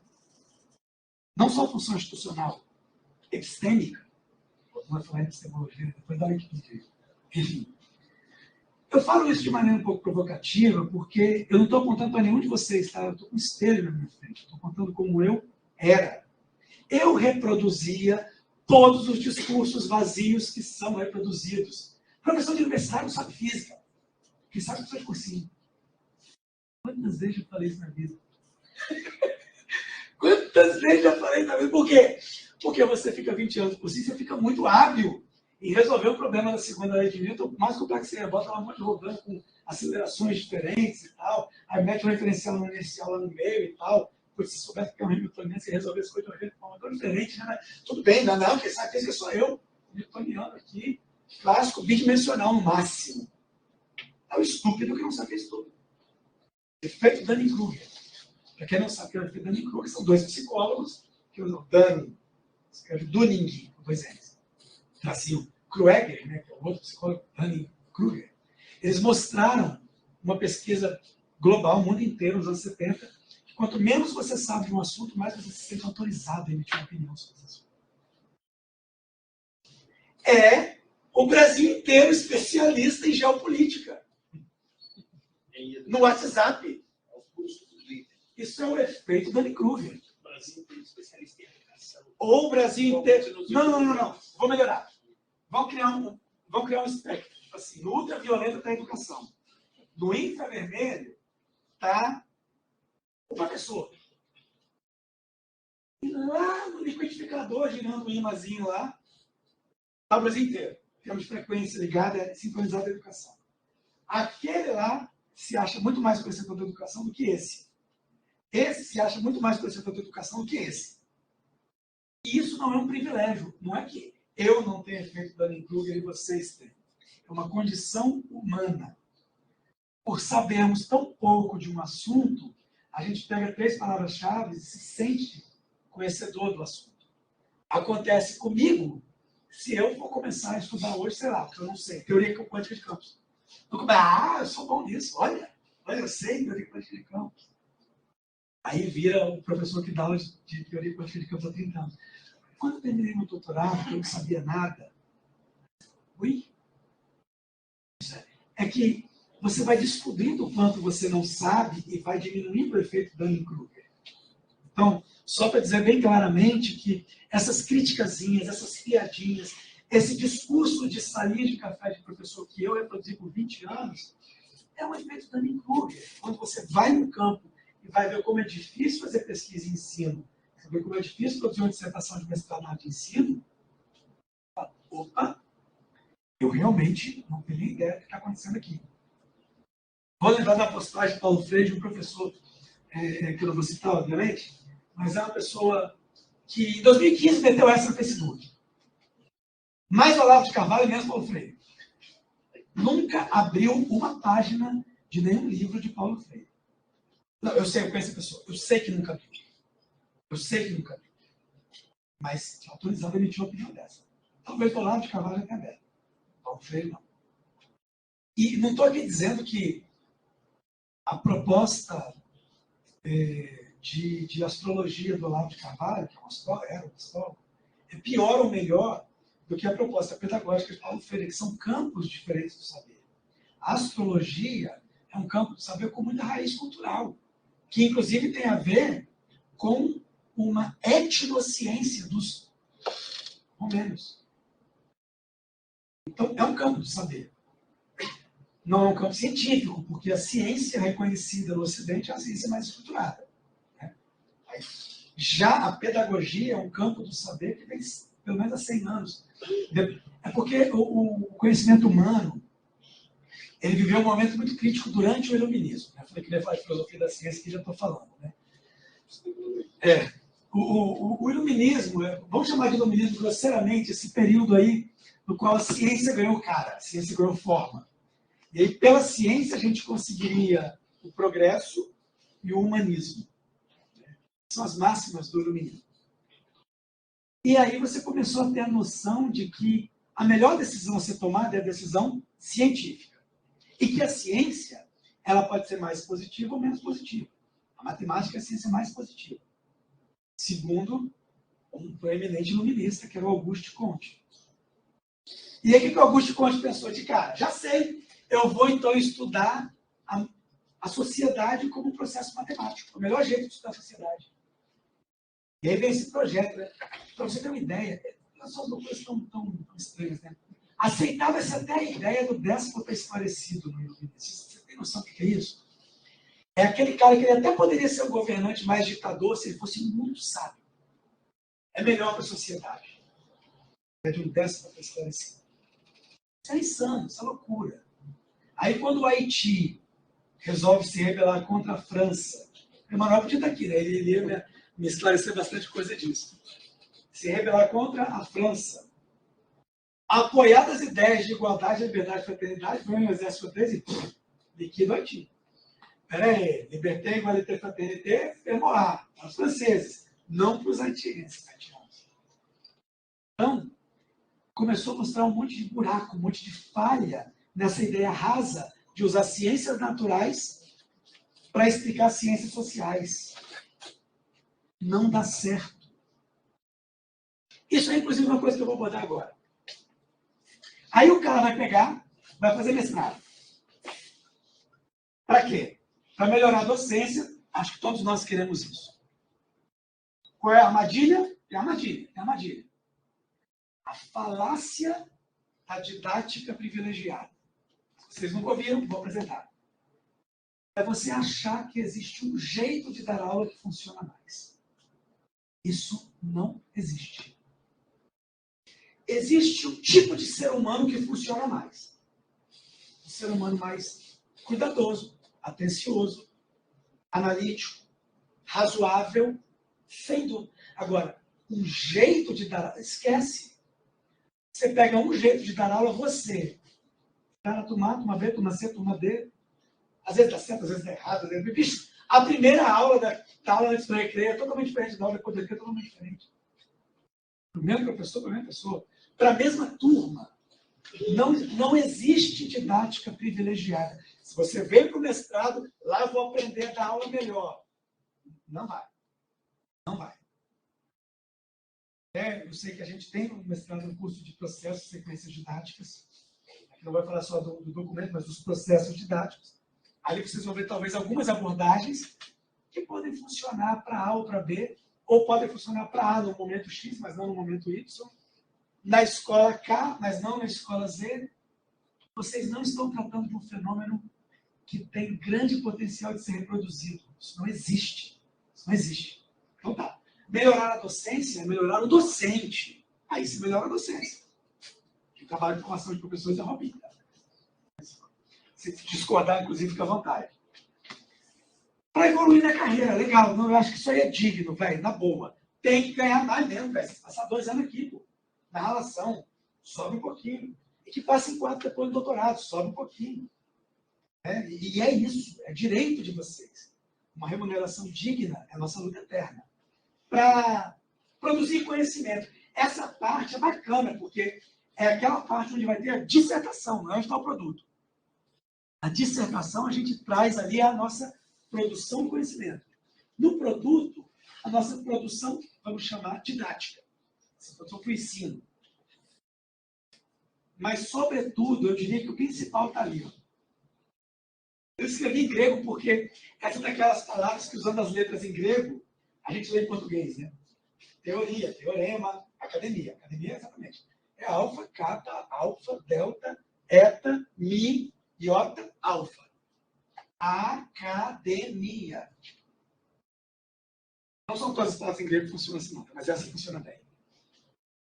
Para a gente aprender a ser acadêmico. O que é ser acadêmico? É ter um espírito acadêmico, é ter uma atitude acadêmica. Academia vem do jardim de Academos, onde Platão supostamente caminhava com os seus escolados, conversando, compreendendo, contemplando. Isso é o espírito acadêmico, tão difícil de desenvolver. Eu diria que é de baixo para cima que essas coisas acontecem, não de cima para baixo. No final das contas, é vestindo o espírito acadêmico que você começa a produzir conhecimento, que sua carreira inevitavelmente vai dar um salto e você se melhora como professor. E aí já arrumando para o final, né, que, pelo amor de Deus, eu estou aqui falando do tempo. Tá, e aí você vai fazer pesquisa. Vai fazer pesquisa como? Já sei, é lógico que eu sei fazer pesquisa. Eu vou medir a variável A, minha variável dependente. Vou tentar depois isolar as variáveis independentes e vou comparar as duas em 2 turmas. Numa eu aplico o meu produto, na outra não. Naufragou. Você não vai encontrar nenhum artigo científico em nenhuma revista, em nenhum lugar do mundo da atualidade que aceite um arranjo experimental inocente. Isso é um arranjo experimental inocente. Isso é realmente a pessoa que... É o Auguste Comte de 2024. Que vai tentar aplicar a física num processo que é social. Você está morto, academicamente, se você tentar fazer... É possível você aplicar uma turma ou não aplicar outra? É, lógico que é. É possível você usar a nota dos alunos como dado? É, mas não de maneira inocente. Você tem métodos para fazer isso de maneira mais adequada. Você tem processos éticos que depois aplicou aqui, não aplicou ali, depois inverte, devolve. Não aplica lá, aplica aqui, para que em algum momento a sua função como formador dos alunos ali seja cumprida, que todos possam ser expostos a tudo. Vai usar nota, vai fazer o quê? Média? Média de desvio padrão para nota de sala de aula. Já vou apresentar um problema para isso. Se eu pegar numa sala de aula qualquer de ensino médio, pega a primeira prova, a primeira sacanagem, pega a terceira prova do ano, provinha, daquela. Pode ser múltipla escolha, pode ser aberta, tanto faz, não importa. Pega a terceira prova do ano da física, da geografia. A média das notas vai ser a mesma? Os alunos todos? A geografia vai ser bem menor.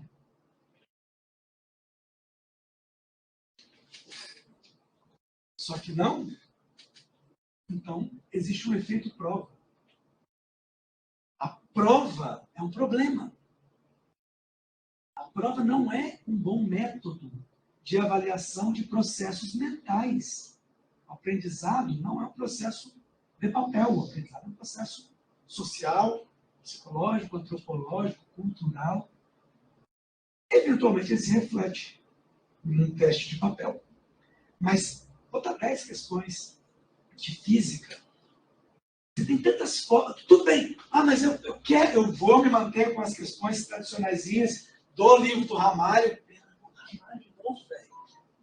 E o Ramalho tem uma história interessante, né? O Ramalho a formação dele Quem é que já usou o livro do Ramalho na vida? Eu já, muito. A galera, em geral. Nicolau Ramalho Toledo, obrigado, Vitor. O Ramalho é cineasta.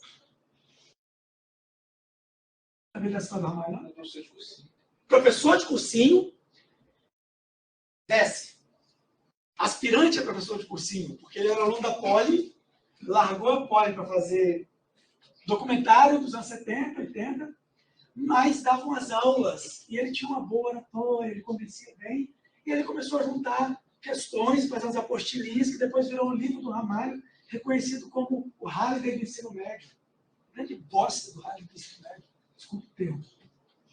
Mas é porque ele é um livro, os objetivos finais do livro do Ramalho não estão em lugar nenhum de nenhuma resolução da lei que nos rege. Ok, você quer ser fora da lei, você tem o direito. Eu adoro transgressão, mas você tem que ser isso de maneira esclarecida. Você tem que dizer por que você quer ser fora da lei. Vai ser uma desobediência civil, usar o Ramalho? Beleza. Quer pegar 30 questões do Ramalho e aplicar na sua turma com coleta de dados? Beleza. Então, pelo menos, puxar a sardinha agora. Analise isso a partir de uma perspectiva de teoria de resposta ao item. No mínimo. Para você poder... Aí dá para usar a teoria de resposta ao item do Enem com 30 alunos? Pode que dá. Vai ler o original do Gregory Rasch, que foi quem propôs. Ou vai ler o livro do Geide, que o professor Geide, lá da UFES, tem um livro chamado Psicometria Contemporânea, compreendendo os modelos de Rasch. Ali tem um monte de capítulo mostrando como usar essa técnica de teoria de resposta ao item para grupo pequeno, os nossos grupos. Eu aprendi muito com aquele livro e usei, inclusive. Então, no mínimo, uma coisa dessa. O modelo de Rasch pode ser criticado, tem um monte de coisa, mas no mínimo, tá? Bom, só avançando aí. Aí agora entra um dilema. O professor João Paulo Hertal, lá da UFES de Alegre, está publicando vários trabalhos mapeando as 1.200 e graduadas dissertações que já foram defendidas no MNPq desde 2013 até hoje. 85% dessa. Teoria e aprendizagem de Moreira, que é a versão brasileira. Do Ausubel para ser a versão original. Do Moreira, a crítica do Moreira, que é a versão mais... de Moreira tenta enquadrar uma coisa diferente ali. E aí, tem problemas a isso? Nenhum. Manda bala. Mas se ficar esclarecido uma coisa, essa teoria consolidada. Quando você está dentro de um campo consolidado, você tem a segurança, de um lado, mas a paisagem vai ser meio que a mesma. Você vai ver grandes novidades ali. Você vai meio que reproduzir métodos, ideias que já estão solidificadas desde que o Departamento de Psicologia Educacional de Cornell fechou. O departamento onde isso nasceu nem existe mais. Mas o Moreira mantém a teoria aqui no Brasil e a gente deve muito ao Moreira, porque o MNPq existe muito pelo esforço dele. Então, eu não sou aqui partidário de nenhuma teoria. Mas é importante saber que existem as teorias consolidadas. Elas te dão segurança, mas a paisagem já foi visitada. E tem as teorias diferentonas. Aí é maneiro. Aí você começa a puxar o fio, não para de aparecer teoria. Tem teoria de qualquer lugar para você trabalhar com o processo de ensino. Sei lá, teoria diferentona aí, é você pegar esses psicólogos da educação mais contemporâneos, que misturam um pouco da parte mais social, uns dados difíceis de analisar pra caramba, e você não sabe. O caminho é inseguro, mas a paisagem é nova. A escolha é de vocês, gente. Ninguém é obrigado a usar nada. Qualquer aluno pode. O que não pode ter é um trabalho sem base teórica. Alguma base teórica você vai ter que construir, inevitavelmente. E aí é o primeiro dilema, né? Teoria consolidada, teoria diferentona. O segundo dilema é o dilema metodológico. Você vai para a sala de aula sendo criado, nós somos criados com ciência como um arranjo experimental do laboratório, difícil experimental. Aí na sala de aula tem ruído, a medida não diz nada, eu não sei que pergunta de pesquisa eu vou usar por conta disso. O que eu vou fazer? Filmar as aulas, o Jardel já botou ali, opa, o termo para autorização do uso de imagem já é mais complicado. Mas tudo bem, conseguiu, filmou a aula. Como é que você vai validar vídeo? Como é que você vai pegar vídeo e falar, esses são meus dados? Assim, você vai botar um pendrive de vídeo na dissertação? Como é que você transforma um vídeo em uma sala de aula em informação relevante para a sua pergunta de pesquisa? Isso é um baita desafio. Eu gosto muito de videoanálise. Hoje em dia eu tenho um pouco de noção do que se usa quando vai fazer isso, mas vocês vão ter que encontrar esse caminho. Você vai entrevistar aluno, aí entra, o que você vai perguntar? Dados sensíveis ou não? Eu não tinha visto a sua apresentação antes, não, já vi agora aqui. Mas a gente acaba convergindo muito aqui. Eu não sei nem como é que eu vou categorizar essas respostas. Aí, então, eu vou usar Bardan. Aqui não sabe, eu vou usar Bardan. Vou usar Bardan. Aí nem leu o livro da Bardan. Tem que encontrar alguma tabela lá que te adiante o trabalho. É super complicado analisar a entrevista. Vai usar heurístico, mapa conceitual, vento epistemológico. Cadê, Ramon? Vento epistemológico. Vai usar questionário do tipo Likert. Não sei. Isso é um dilema metodológico. Sua pesquisa não começa pelo método. A sua pesquisa vai tomar uma energia enorme da sua vida. Eu quero olhar este fenômeno da sala de aula. E por conta disso, o método que atende a minha pergunta de pesquisa é esse aqui. A teoria que dá a justificativa adequada, porque eu estou fazendo é essa daqui. Essa é uma construção. Esse é o verdadeiro trabalho do Estado. Avançando rapidamente, porque chega de falar, pelo amor de Deus. Eu vou voar aqui, tá, velho? Só vou contar sobre algumas publicações minhas, só para minimamente jogar no colo de vocês que tipo de pesquisa eu venho tentando fazer dentro desse dilema.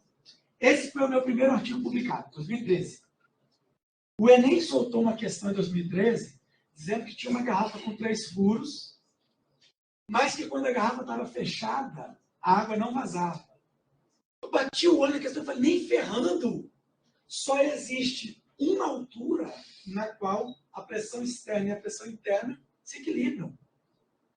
E ela é certamente a altura intermediária, porque embaixo a pressão vai ser maior interna, a água sai. Em cima a pressão vai ser menor, o ar entra. E aí eu fiz um vídeo, botei o vídeo no YouTube. O YouTube travou meu vídeo porque deu, sei lá, 8 mil visualizações de 1 hora. Eu nunca tive um hit, cara, foi o primeiro hit de YouTube. Esse e o único, né? Eu nunca tive outro. Tudo bem, não importa. Eu não sou youtuber. Mas eu adoro ler os comentários do meu vídeo. Hoje está, sei lá, velho. É porque o título do vídeo é provocativo, né? Assim, depois vocês olham. Uma garrafa com 3 furos, um furo no Enem de 2013. E aí os caras embaixo assim, o furo foi seu, você tem que estudar física. Mas dependendo do diâmetro do furo, mas não! Aí embaixo olha, você tem que ler um artigo que já publicaram com isso. O artigo é meu! Tá.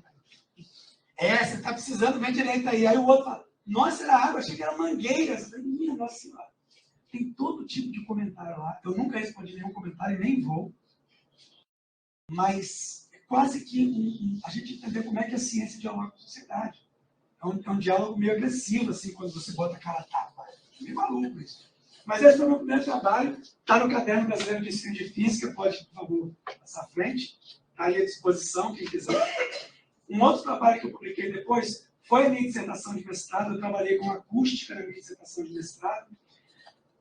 Usando instrumentos musicais, Usamos um aplicativo de afinador que qualquer um bota, e analisador de espectro, para poder analisar o som de violão em sala de aula. Eu construí um afinador estroboscópico para os alunos. São 2 LEDs que piscam com a frequência da nota musical, e você chega os LEDs perto da corda, quando a corda está afinada, ela para de vibrar. Os alunos construíram instrumentos de tubos, e esse aqui é o mais gostosinho, né? Fizeram um alto-falante de papel, na mão, rolando o fiozinho, os alunos, ensino médio, botando imã de neodímio no meio, colando a perna, botando o celular e ouvindo música no alto-falante de papel. Isso aqui é lindo de fazer, velho. Isso é uma delícia de fazer em sala de aula. E é besta. Mas, enfim, essa foi a minha dissertação de mestrado. E aí vai o dilema, como é que produz dado e analisa dado com isso? Sobre os dados dessa dissertação, é um trabalho que a gente publicou, eu e meu orientador, que é o José, né, Rodrigues Camila, 2018.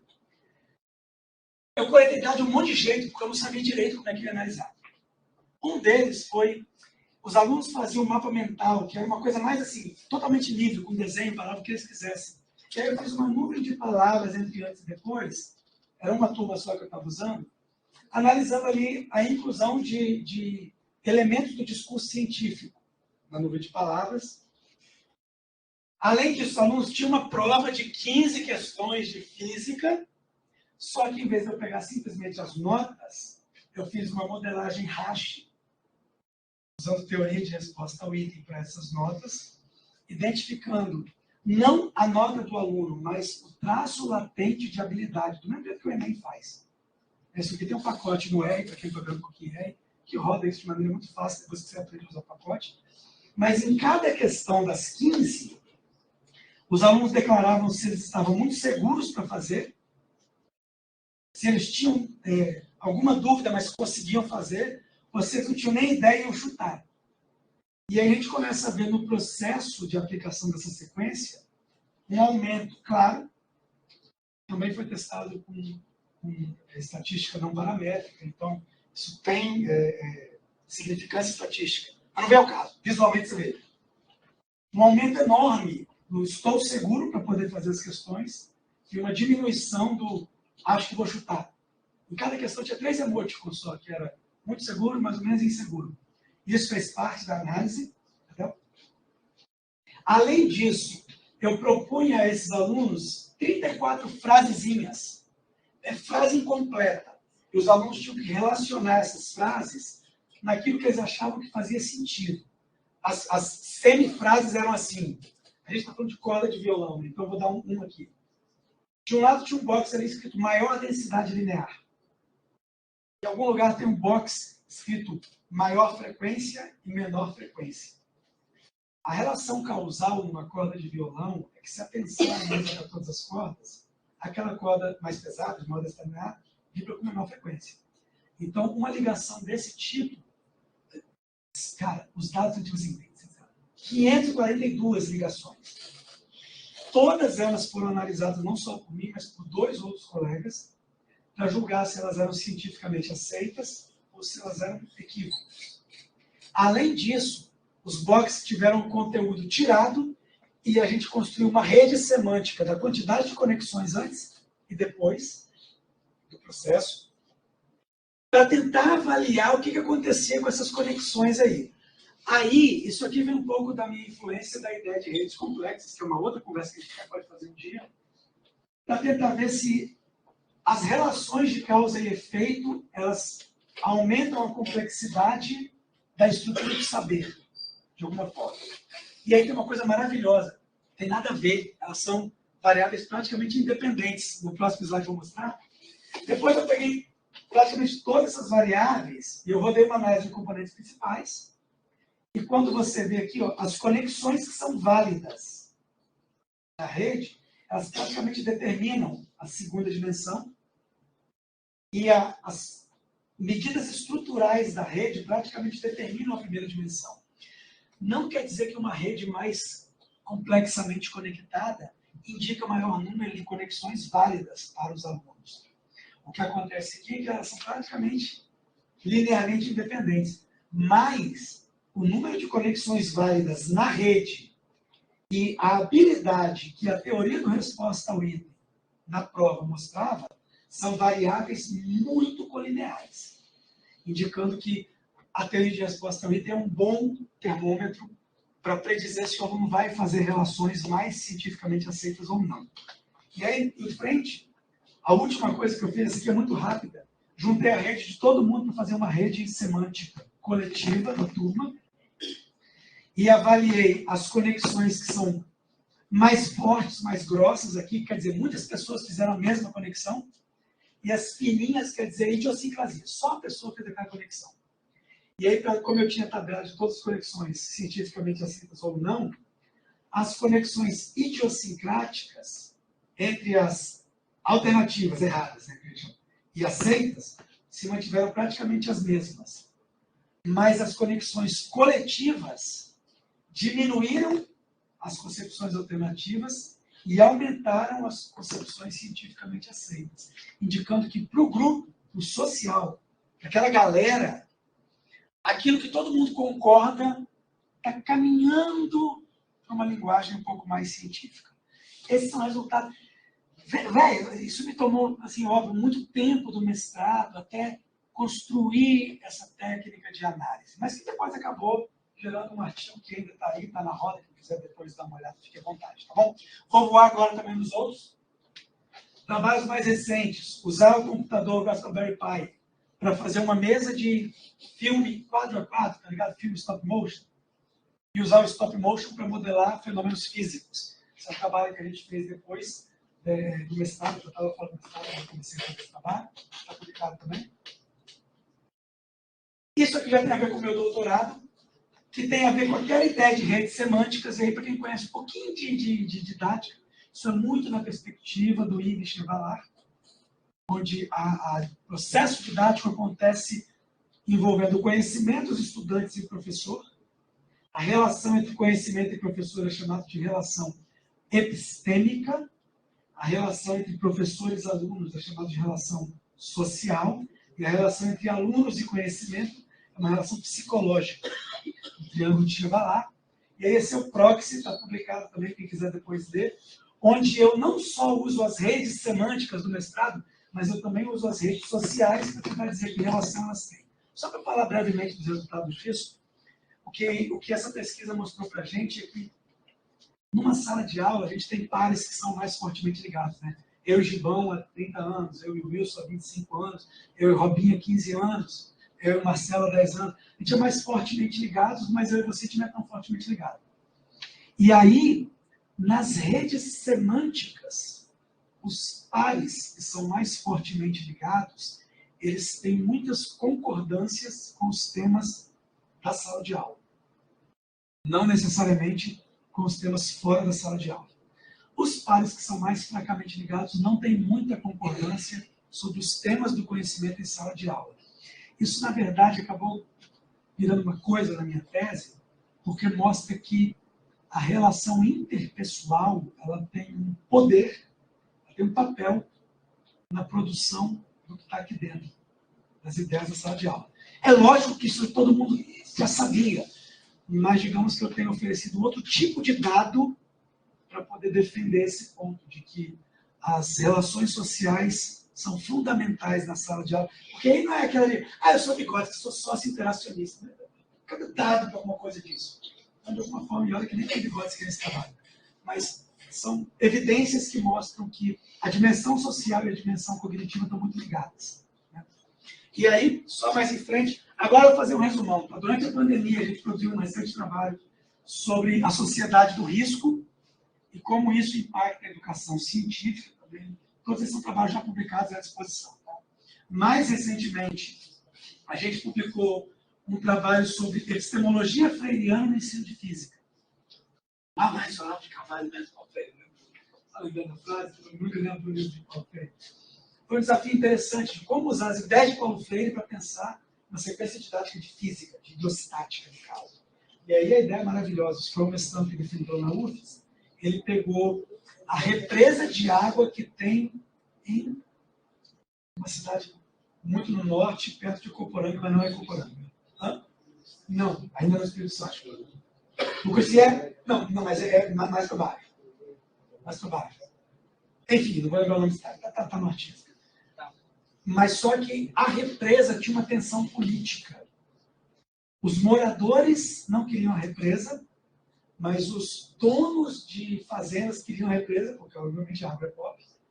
E a represa nasce nessa tensão política, só que a própria distribuição da água da represa não atende a todo mundo, mas ela foi feita com dinheiro público, e aí tem um imbróglio, e a gente parte dessa tensão política para poder discutir transtática com os alunos.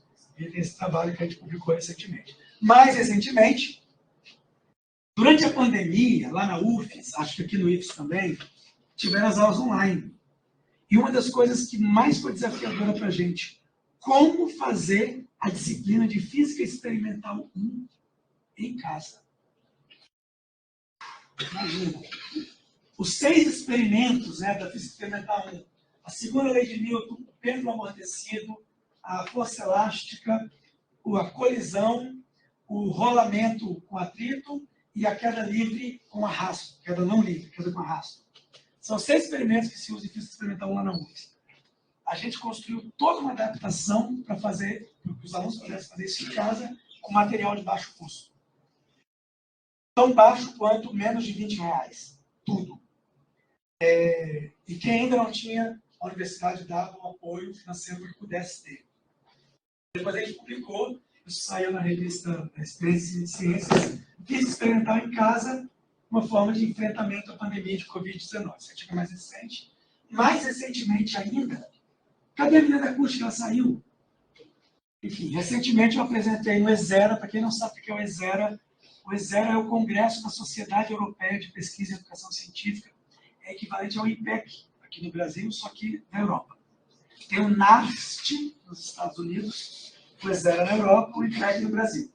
Levei para o ESERA o trabalho da minha mestranda, onde a gente está discutindo, uma parte da dissertação dela, o conceito de timbre. Aí a brincadeira começa a ficar boa. Não é botar um comprimento de corda e medir L sobre 2 ou L sobre 4 para dizer qual é a frequência, não. É como é que você define timbre que muita gente, quando define no mais alto nível possível, vai fazer aí um desacoplamento com o transformado de Fourier, buscando as frequências principais, as frequências secundárias, as outras, e só obviamente a dimensão das frequências, sei que você usa outra também. O Wilson trabalha com wavelengths e séries temporais, que acaba trabalhando com um pouco disso também. Mas tem um problema. O mesmo som, com o mesmo timbre, com a mesma transformada de Fourier, tem percepção diferente para você e para mim. Então, o que a gente está tentando discutir agora, esse é o nosso trabalho mais recente, é como que eu trato o timbre, tanto como um conceito da acústica, quanto como uma percepção sonora. E aí, por causa dos trabalhos com redes semânticas, a gente está usando como evidência também redes semânticas dos alunos para mostrar como isso acontece. Bom, em suma, para finalizar de vez agora, que tipo de lição eu tiro desse processo todo que eu contei para vocês? Primeiro, o mestrado é a bifurcação. É o ponto onde o navio começou a virar. De verdade, assim, para mim. Porque eu entrei no mestrado antes de ir para os Estados Unidos. Foi por causa dessa entrada que lá a coisa fez sentido. E quando depois eu voltei, entrei de novo. Então, assim, eu sou eternamente grato ao Robinho, que foi meu colega de turma, ao Wilson, que foi meu colega de turma, ao Gibão, que foi meu tutor quando eu era molequinho começando a dar aula, e, obviamente, a receptividade que eu sempre tenho aqui no IFES, quando eu venho falar aqui, porque o MNPF, de certa forma, foi o grande divisor de águas para mim. Além disso, foi no mestrado que eu comecei a desenvolver esse compromisso com... Peraí, eu quero emitir uma opinião sobre o processo de sala de aula. Vamos fazer um projeto de pesquisa, vamos lá. Vamos ver se eu consigo alguma evidência que justifica essa ideia. E grande parte das evidências não justificam, e tudo bem. Tudo bem, a maior parte dos caminhos que vocês vão seguir, eles têm um final indefinido. Aí a decisão é volta e vai para outro caminho, ou pavimenta até chegar em algum final definido. É com vocês. Porém, esse compromisso se desenvolve no mestrado. Além disso, não existe outra moeda acadêmica mais valiosa do que produção. Produção de conhecimento. Ela se manifesta no produto de vocês, ela se manifesta nos relatórios que vocês produzem quando são solicitados. ainda vocês não estão fazendo isso, daqui a pouco, revistas vão começar a mandar artigos para vocês revisarem. FAPES vai começar a requisitá-los para vocês fazerem parecer de projeto de pesquisa. É parte da vida acadêmica. Essa é a moeda mais importante que a gente tem, a produção do conhecimento. E o meu grande desejo é que depois de eu alugar o ouvido de vocês por infinitas horas, que vocês saboreiem esse mestrado, não com o sabor que eu saboreei, mas com um sabor novo, o sabor de vocês. O sentido que vocês queiram construir. Muito obrigado.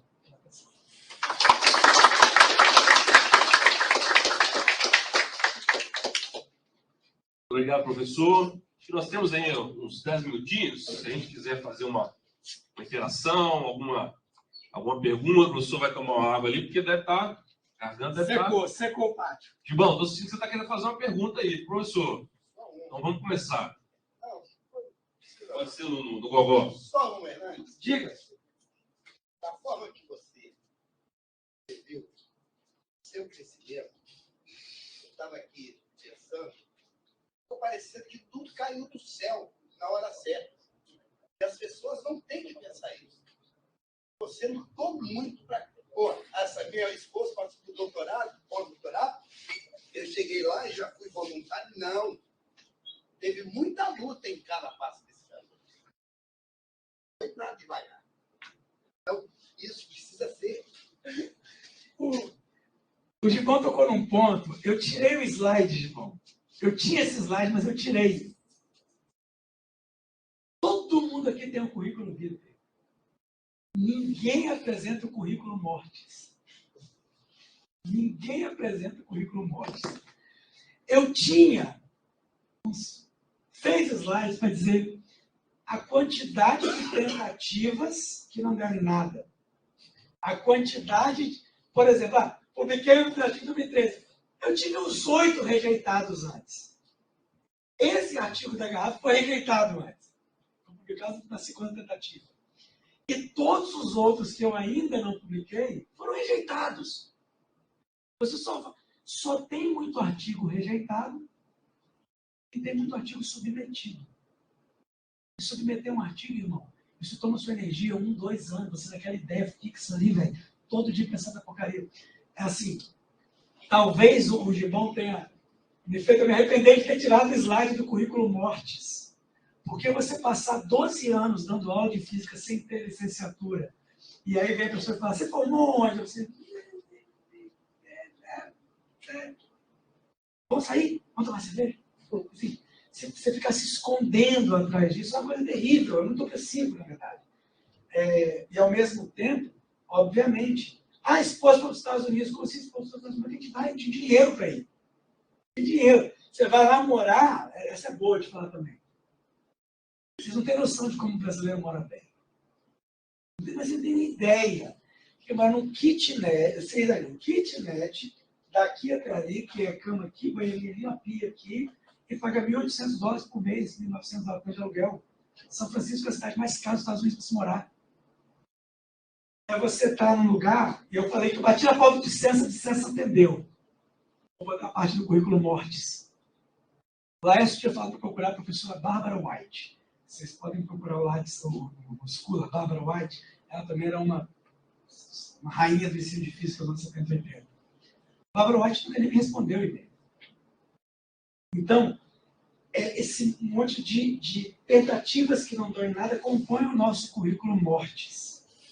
E a única garantia que a gente tem, o bom é apresentar o currículo vitae, igual eu apresentei para vocês, mas o currículo vitae só cresce com o crescimento do currículo mortis. E, via de regra, o currículo mortis é maior do que o currículo vitae. O currículo vitae é o restinho que deu certo. Todos os outros foram os que não deram. Então, obrigado, Gibão, pela contribuição.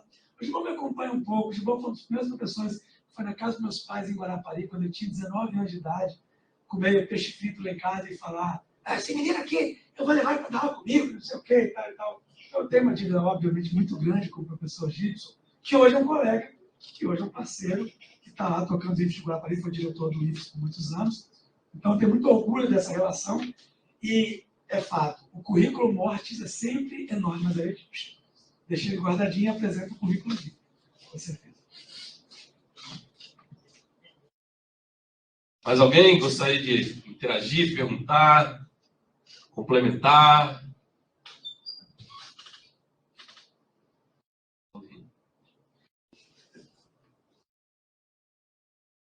Vou fazer uma pergunta.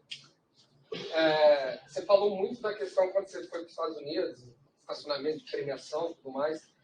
Aí, por exemplo, quando a gente faz referencial bibliográfico, estuda um pouco mais os artigos de dissertação, a gente encontra tanta pessoa incrível aqui no Brasil fazendo pesquisa, projeto, e muitas vezes a gente não entende por que esse reconhecimento não é gerado lá fora. Perfeito. E aí sempre eu fico pensando assim, é uma questão, alguma falha na nossa formação, ou a questão do investimento que a gente tem, ou simplesmente a barreira da nossa língua mesmo? Porque Vamos lá. o português é muito complicado. Não, né? perfeito, perfeito. Acho que essa pergunta é maravilhosa. Tá bem sem microfone? Tá gravando. Tudo bem. Acho que essa pergunta é maravilhosa. Ela é central na produção científica. A barreira à língua é um problema. Eu estava trazendo, sexta-feira passada, uma professora de outro país para uma palestra na UFS. Muita rejeição de ir à palestra porque as pessoas não entenderam o que eu falava. E aí eu ia falando um a um que eu ia fazer a tradução, que eu ia traduzir as perguntas, eu ia traduzir as respostas, e assim fizemos. Deu certo. Mas só depois disso os alunos toparam ir, porque assim, não consigo interagir. Outra, o Brasil tem a produção biográfica maravilhosa? Tem. Mas a internacionalização dos programas de pós-graduação e da produção científica, ela é condição para o Brasil se posicionar no mundo com essas pesquisas maravilhosas. Porque Paulo Freire produziu o primeiro livro dele em espanhol, e depois produziu um monte de língua, e depois foi traduzido em português. Obviamente, sob supervisão dele ainda. Mas esse é um exemplo de que as revistas brasileiras são maravilhosas, a produção interna é maravilhosa, mas a gente não vai conseguir posicionar o Brasil no cenário global publicando em português em revista aqui. Aí o que eu faço? Eu divido. Porque, por outro lado, eu não quero publicar só em revista de língua inglesa, porque as pessoas aqui não vão ler. Então, eu tento atender algumas chamadas em língua portuguesa, algumas chamadas em língua inglesa, algumas em língua francesa, por exemplo, quando algum colega pesquisador tem habilidade francês, eu não tenho. Para, de alguma forma, você não deixar os dois jogos, cuidar de varrer dentro da casa e de pintar fora da casa. Acho que as duas coisas são importantes. Mas isso é, sem dúvida, um desafio.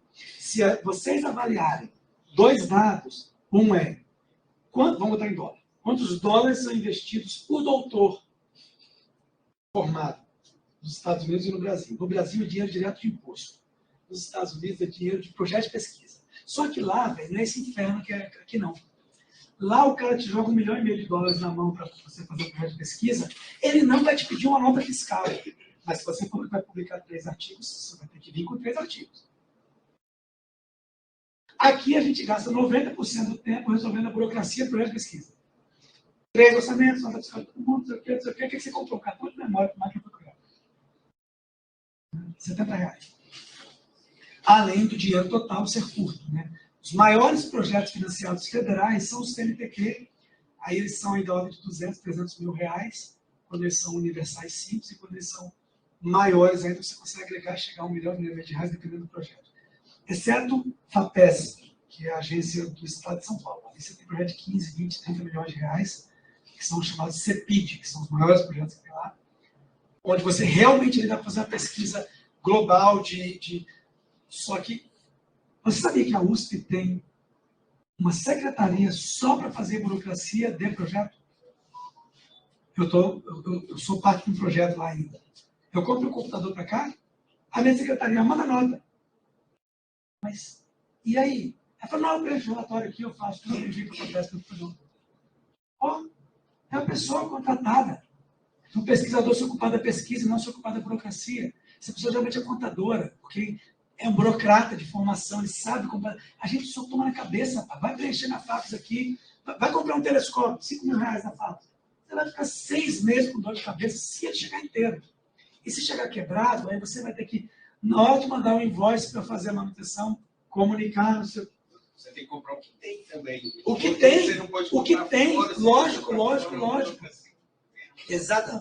O CNPq tem uma coisa chamada importação simplificada. Se você Se o projeto de pesquisa está no seu CPF e você viaja para fora e traz a mala, você passa na alfândega direto, pela importação certificada. Agora, se você está na fábrica, você tenta comprar de fora, esquece, é loucura, você vai passar muita raiva. Então, tem o problema da quantidade do financiamento, tem o problema cultural, tem o problema burocrático, tem o problema da barreira da língua e tem o problema de que o Brasil é um pouco mais recente nesse cenário. Você tem artigos científicos da área de educação científica do DIUI de 1900. Você não tem artigo científico da área de educação científica no Brasil de 1900. Talvez de 1960, 1970.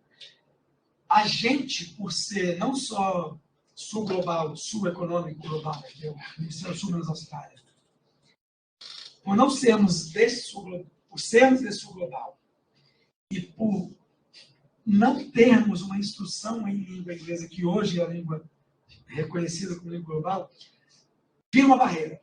Um exemplo de barreira é muitos alunos do doutorado querem ir para o sanduíche, mas querem Portugal. Porque sabem que a língua é uma barreira. Considera que eu dou, vai se joga, vai falar, together forever and ever, do jeito que der.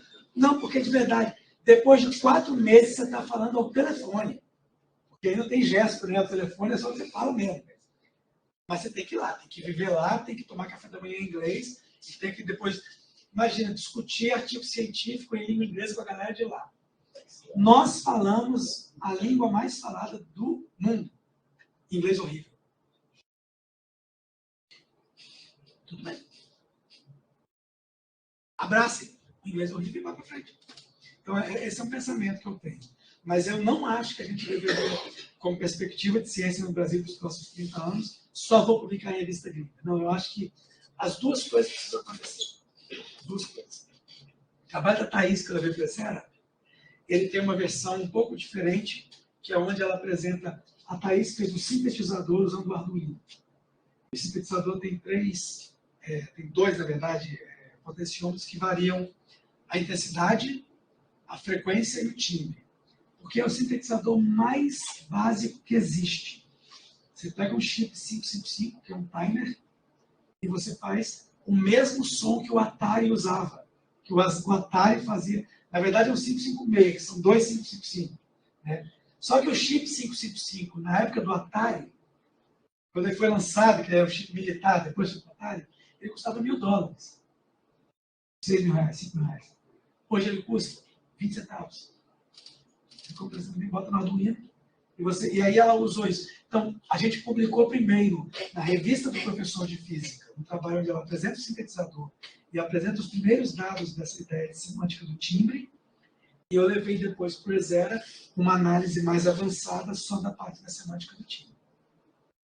Tentando acomodar aqui e lá, e esses são trabalhos agora, nesse mês, 3, 4 meses que a gente está publicando isso. É uma luta, mas eu acho que ela vale a pena se a gente está realmente com aquele compromisso da produção de conhecimento. Pessoal, uma salva de palmas do professor. Obrigado. Pessoal, foi muito boa essa tarde, né? Tivemos aí muitas informações.